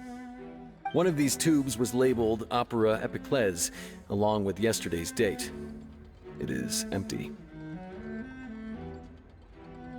The notes also state that these dissolution properties work exclusively on people from Fontaine. It's likely that Halsey was chosen as some sort of test subject. As such, we believe that the defense's hypothesis is, in fact, supported by sufficient evidence. You've got to be kidding! People dissolving into water? Could something so ridiculous actually be true? Wait a moment. This reminds me of a certain prophecy, but it's just a coincidence, isn't it? Huh. If people can become water, does that mean that the water tank's real use was as a means to hide water stains? And if Cowell was targeting that girl... Wait just a minute. Could that mean... You two, with me, quick! Demoiselle, wait! What about your partners? Let's go. Just trust me. Order! Order! It is undeniable that further examination of the deceased's personal effects has yielded some surprising results. But we cannot yet verify the veracity of these clues. Still, let us assume that these clues are indeed authentic, albeit with the understanding that Ms. Halsey has yet to be found. Guards, please continue examining the items along these lines. Mr. Linny, it appears your hypothesis is supported by the evidence, so please continue speaking. Of course. Thank you, Your Honor. If we uphold this hypothesis, I believe that many of this case's seemingly unrelated clues can be connected together. Right! Like the metal hook! That one didn't make sense at all. Let's think about this. Cowell's methods must have something to do with that water from the Primordial Sea.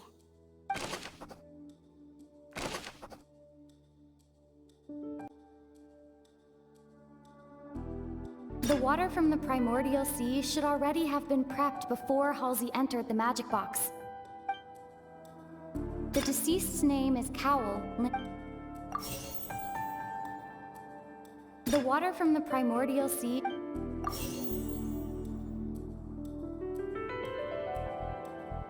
The water from the primordial sea should already have been prepped. Now it seems like the hook rope was not meant for another magic trick.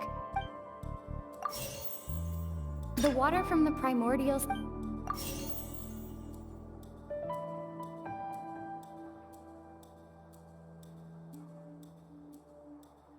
Now it seems like the hook rope...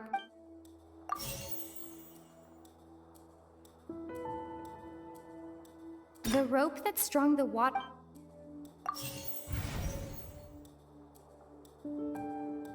Now it seems like the hook rope was not meant... Lynette was in the magic box on stage the entire time. Did she have something to do? I remember there was something else within the inner layer of that box.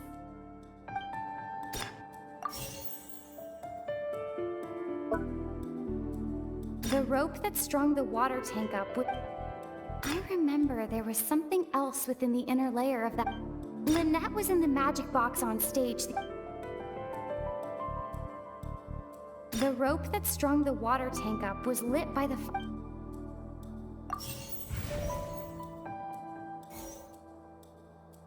Lynette was in the magic box on stage.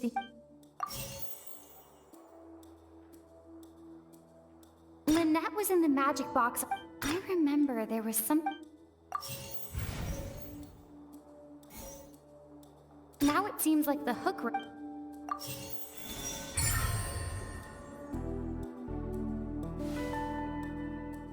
It's Ace Detective Paimon's time to shine again! In the original plan, Cowl would tamper with the water tank rope and the number selector securing his target.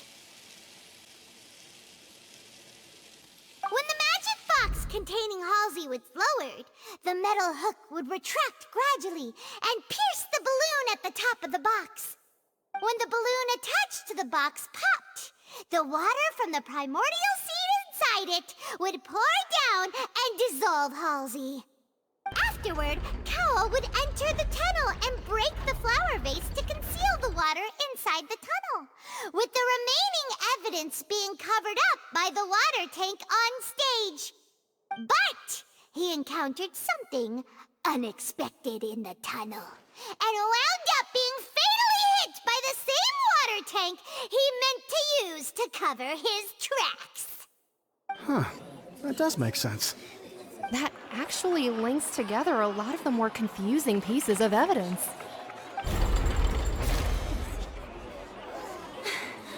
Oh dear, what do I do? Even I think they sound convincing now. Have I falsely accused an innocent person? What a humiliation. Now, it seems like the only point of contention remaining is the exact circumstances that led to Cowl's death. His notes mentioned he had an accomplice who could be related to the situation. On that note, the guards have just contacted me indicating that they uncovered new evidence. I shall now invite him on stage to share it with us. Thank you, Your Honor. We were just inspecting the luggage of the other people involved in this case. And we found an identical sample of the water from the primordial sea among Linny's personal effects. What? That can't be. Oh, I see. Well, how wonderfully comedic to have your own counterattack only to come back and wound you. Does this not clear all doubt? My dear citizens, my loyal audience, allow me to present my reasoning and bring this performance to a swift close. Linny did not need to take part in the dissolution of the young woman at all. Indeed, he did leave the scene via the vent. Having made modifications to the props beforehand. His accomplice Cowell then caused Halsey to vanish using the water from the primordial sea. But upon his return, in cruel avarice, Lenny desired sole credit and prepared to do away with his partner in crime.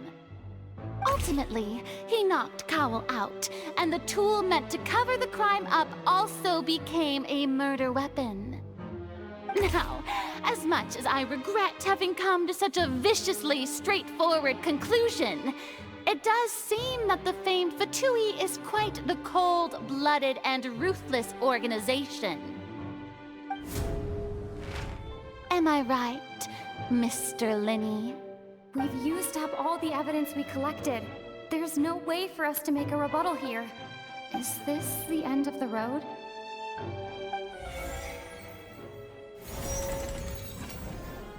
Oh no! Paimon can't think of anything either. It doesn't look like there's any way around this. Seems using the water as new evidence was too good a move. Why did this have to happen now? I think we've all seen enough now, and we have ample witnesses to my flawless reasoning. I believe this is indeed the finale. Now then, my good, noble Chief Justice, should we not, in your view, move... Excuse me, everyone, but I must interject. Miss, I must ask you not to shout, and to respect the ongoing legal proceedings. Oh, come on. Don't be hasty. I have a good reason for interrupting, you know. Now, would anyone here like to take a little break from all this debate and see a little magic? I'll show you an amazing trick. One that can bring a young woman who has disappeared back in the flesh, right before your very eyes. Please, do the honors, Mr. Lenny, if you would be so kind. What in the world is she saying? No offense, miss, but miracles like that are beyond my scope as a magician.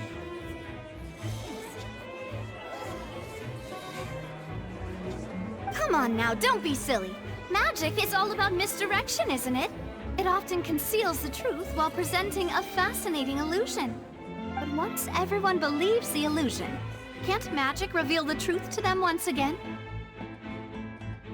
And wouldn't such a trick be the most marvelous finale to today's performance? Come on, Lenny and Lynette. Give it another go. Don't worry. Spina di Rasula has made the necessary arrangements on your behalf. But, as the magic makers and stars of the show, I think I should leave the final performance to you. I understand.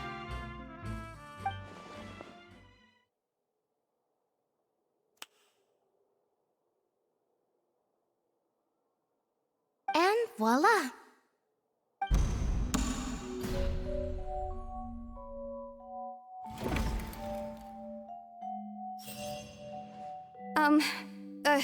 Sorry for the interruption. Wait, isn't that Halsey? So the whole thing about people dissolving wasn't true after all? To be clear, I'm only here because this person told me that if I testified, the merit of doing so would lessen my sentence. I was hiding outside this room listening to the proceedings because I was afraid that I would be the one put on trial. I was just feeling happy that no one had noticed me, and then before I knew it, she caught me. That'll teach you to underestimate us three. Where should I begin? I'm sorry. I'm the one who killed Cowell. I admit it. What? Why? Firstly, my name isn't Halsey. It's Lillian, and I'm originally from Mondstadt. I heard that Lenny's show was gonna be a real thriller, but I missed the chance to buy a ticket, so I stole one. That's how I make a living. I steal stuff here and there. And I'd never been caught before. But I was noticed at the harbor a few days ago, and I barely got away. Lenny was the one who caught me in the act. Hey, no wonder you look familiar. So you were the thief! Lenny even mentioned that you were pretty skilled. Well, and I thought that would have been the end of it, but then the number selector chose me. He even mentioned the Fortress of Meripede. That's a prison, isn't it? So you can imagine how shocked I was. I thought he was on to me for sure. So I played along with the show while looking for an opening to flee, but then I got water poured on me for no reason, and then someone jumped into the tunnel to nab me. I wasn't going to take that lying down, so I knocked him out and stuffed him into the box. There was nowhere to run from there, though, so I had to change my clothes and hide in a box containing performance costumes. I slipped out after the first guard arrived at the scene and continued hiding inside the opera house. Can a person even hide in there? But I swear I didn't know that the water tank would fall down. Really, I swear it. Had I known that, I wouldn't have put him in the magic box. I may be a thief, but I'm no killer. Well, that makes everything pretty clear now, doesn't it? This time, we need to tell the entire story from Lillian's perspective.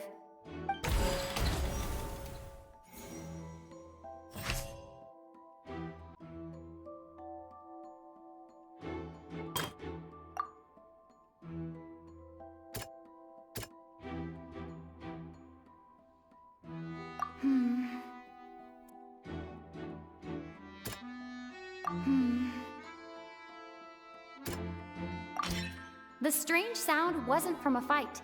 It was Lillian's attempt to break out when she was frightened.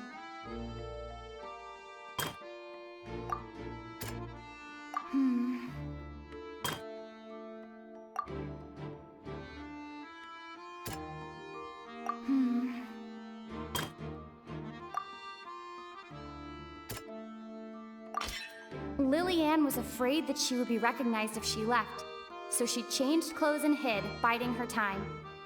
Just what one might expect of an experienced thief.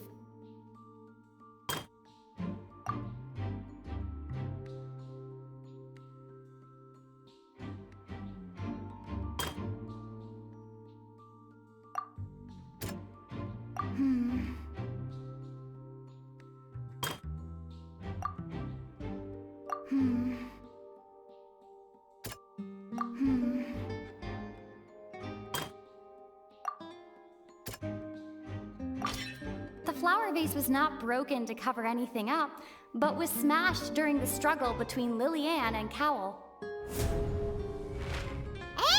it's Ace Detective Paimon time!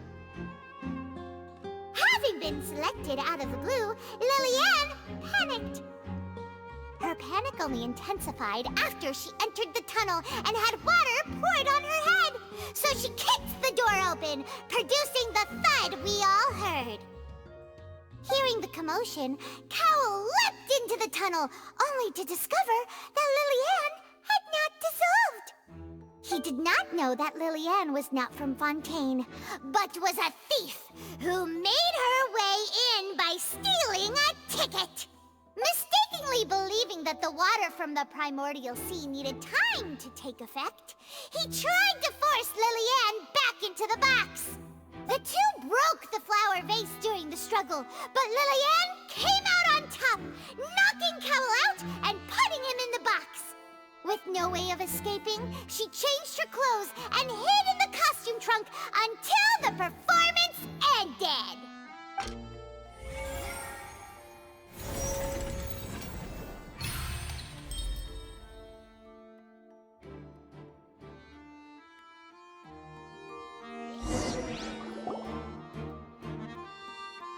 She knew that she would have to go through guard inspection if she tried to leave afterward. So, she has been trapped in the Opera House these last 2 days. She had already become desperately hungry by the time we were chatting over macarons. So, she swiped 2 of them right under our noses. Talk about a sneaky thief. At this point, all the events that happened in the tunnel have now come to light. Ah, so that's the whole story. Bravo! Bravo! Now then, Lady Farina, do you wish to speak against the defense's statements? Please answer the question, Lady Farina. Also, if I may add, the trial has not yet ended. As such, I request that the prosecution not leave the room before the proceedings have concluded. What? Are you reading my mind now? No, I have no further arguments. I admit defeat. But really, could you at least have left me with some dignity?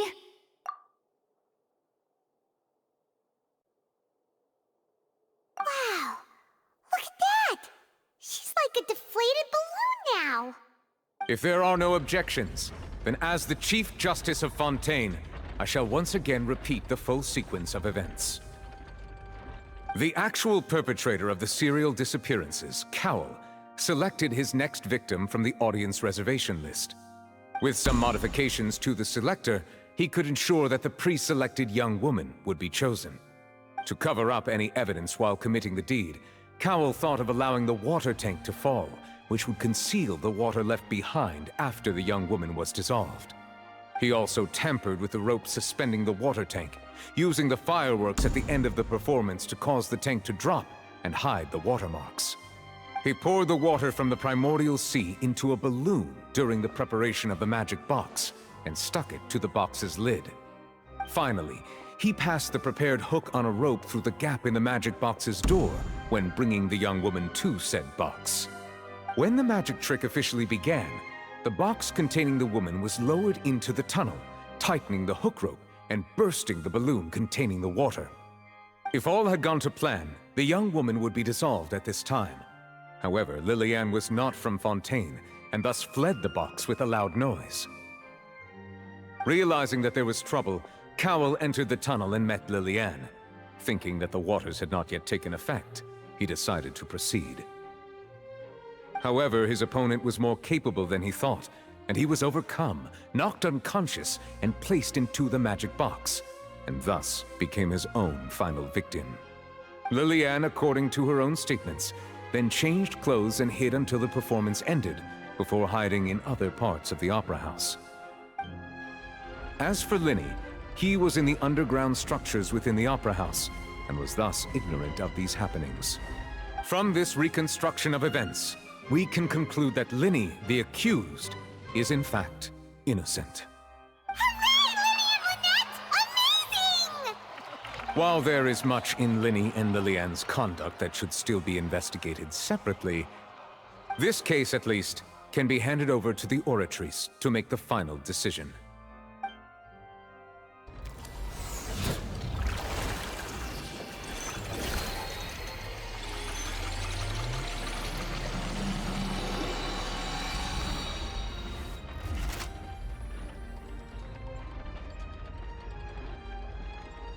As such, Linny and Lynette are officially declared not guilty.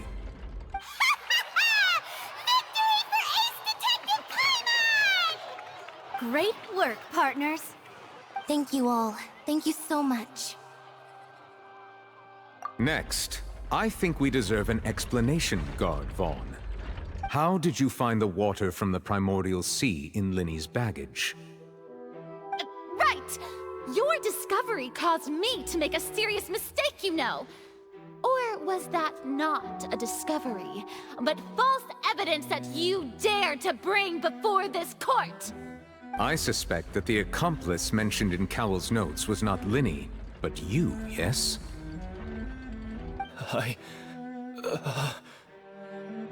I'm sure you know what you must do to lessen your sentence. Speak quickly! Unless you want to earn yourself a one-way ticket to Coupon Town. I was just following orders. We were supposed to place blame for the serial disappearances onto Linny, and thus cause suspicion to fall on the Fatui. The higher-ups said this was the best opportunity to do so. And now that your plan has fallen through, and the secrets of the water have been revealed, you have become a liability to said higher-ups, yes? Therefore, you would be wise to tell everything you know, and seek the protection of the guards. Yes, I'll tell you everything I know. Our boss discovered that the water can cause people to dissolve. It can also be made into a potion, which when extremely diluted, can cause people to experience unforgettable exhilaration. We've been in this business for a while now, and have made decent mora off it. The disappearances were also the boss's idea. I mean, this is the boss we're talking about. The...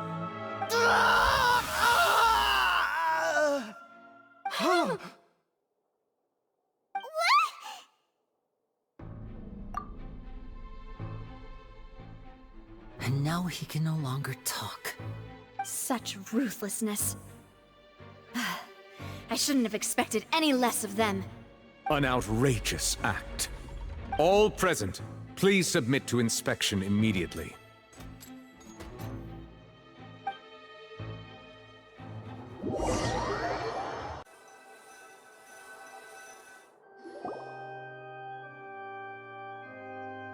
So, we're just going back now? That's true, but... Traveler, Paimon! Please wait. Lenny... I know you may not want to speak to me right now. Maybe you don't even want to look at me. But still, let me thank you again for defending me to the end, even after you learned that I'm a member of the Fatui. I guess. But regardless, I'd like the opportunity to set things straight. I didn't approach you with any ulterior motives or ill intent. I've spoken to you as myself, just plain Linny this entire time. As for why I'm a Fatus, it's because the goals of the House of the Hearth align with those of an orphan like me. That's all. That was how Father, who you might know as the Knave, approached recruiting us back then too. The Knave? The one who controls the House of the Hearth? She's your father? That's right. And since we're here, I was wondering, would you mind hearing a story? It's about my past. Back when our parents first died, Lynette and I were left wandering the streets. To survive, I took to surreptitiously observing an older street performer who did magic. It took me several days to figure out how he pulled off his amazing tricks. I took my sister through several streets until we found a crowded corner, and we began to perform magic tricks there. To my surprise, we proved to be pretty popular, and we could at least stop worrying about where our next meal would come from for a time. But I didn't want my sister to remain a street rat together with me forever. Before long, an aristocrat came to me and claimed that he wished to take us in after watching my performances. So you went from orphans to nobility just like that? That was how we felt at first too. As if fate was on our side and we could say goodbye to those painful days. But I gradually discovered that while we were called foster children, he was really after my talent for magic tricks. He would constantly take me to all sorts of banquets to garner attention, which he would then use to expand his social circles. That doesn't seem too bad either. Better than roaming the streets at any rate. It took a while for me to realize just how dark his heart really was. After one particular performance at a banquet, I discovered that Lynette was not on the same return vehicle as me. I waited a long time after we returned home, but she did not come back. I went to that noble's bedroom and asked him about her whereabouts. The answer he gave me was, she caught the eye of the most eminent person at the banquet, so I sent her over as a gift. I mean, you'll be able to perform your magic regardless of who your assistant is, yes? Oh no. So he was gonna... But wouldn't Fontaine's laws deal with such people? As far as outsiders are concerned, this is a relationship akin to adoption or foster care. And I managed to ferret out the location of the mansion of that so-called eminent person and hurried through the night. But by the time I leaped over the walls, avoided the guards, and made my way in, all I saw was the moonlit ground covered in blood, and the knave standing there in the darkness. So, she'd already taken care of that guy. That's right. She had rescued my sister before she could come to any harm, and had even discovered several girls hidden in a basement, all of them orphans. Father, I mean, the knave, might have seen something in me, and so she made me an offer. The House of the Hearth welcomes you, for your interests align with ours. Here, none will ever betray you. Indeed, betrayal shall never be permitted here. I was hesitant to trust her. I mean, I had just been betrayed by nobles. But she was also quick to destroy the noble who had taken us in at first, giving us back our freedom. Oh, so that's how the two of you joined the House of the Hearth. She has her own plans. She has gained permission from the Tsaritsa to first use the Gnosis' power once she obtains it. She plans to use it to find a way to break the prophecy and save Fontaine. So, she believes in that prophecy too? That's right. The whole House of the Hearth is currently working to combat that crisis. Today's case has also proven that people from Fontaine can indeed dissolve into some sort of water, thus further supporting the prophecy. All of us house members here, Lady Arlecchino herself included, are from Fontaine. We won't give up on defending our homeland. To us orphans, the only connection we have left to this world, apart from our family, is our homeland. So, from small deeds like distributing magic pockets, to huge schemes like stealing a Gnosis, everything is aimed at dealing with that prophecy. It's all right. I understand. The only thing I can do is relate all this to you.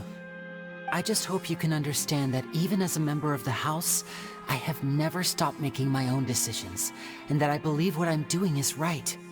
If you should need anything at all in the future, feel free to find me. I will do my best to help you, as plain Linny.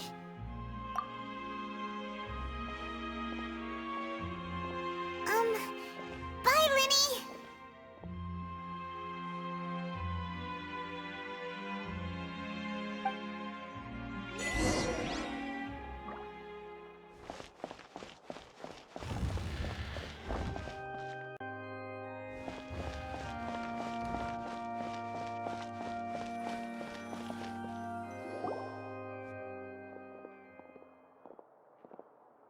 Hey there!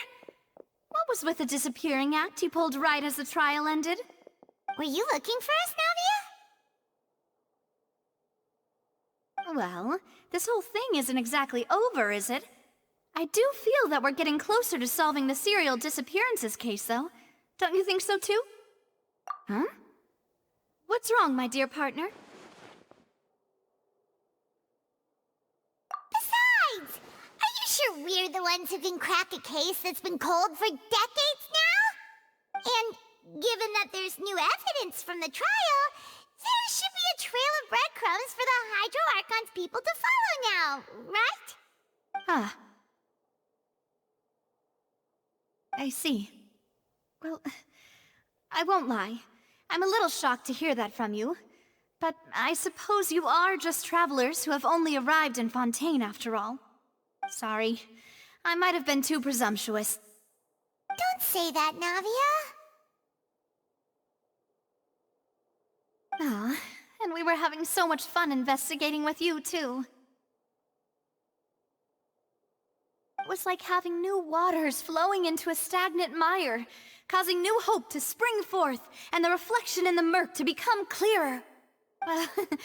Sorry about that. I'm a bit prone to nostalgia. Don't mind me. Wait, shall we have a farewell meal? You know, to commemorate our time as partners? Huh? Do we really need to get that formal? Well, guess you really did treat us as partners, huh? Well, I'd just like to have a proper ending to every important memory. That way there are no regrets later. Anyway, it would just be a meal, so it shouldn't take up too much of your time. You don't have to twist Paimon's arm. If Boss Navia's treating, count Paimon in! Oh, wonderful! In that case, why don't we return to the Court of Fontaine and head to the Hotel de Boer? I believe we'll make it just in time for dinner.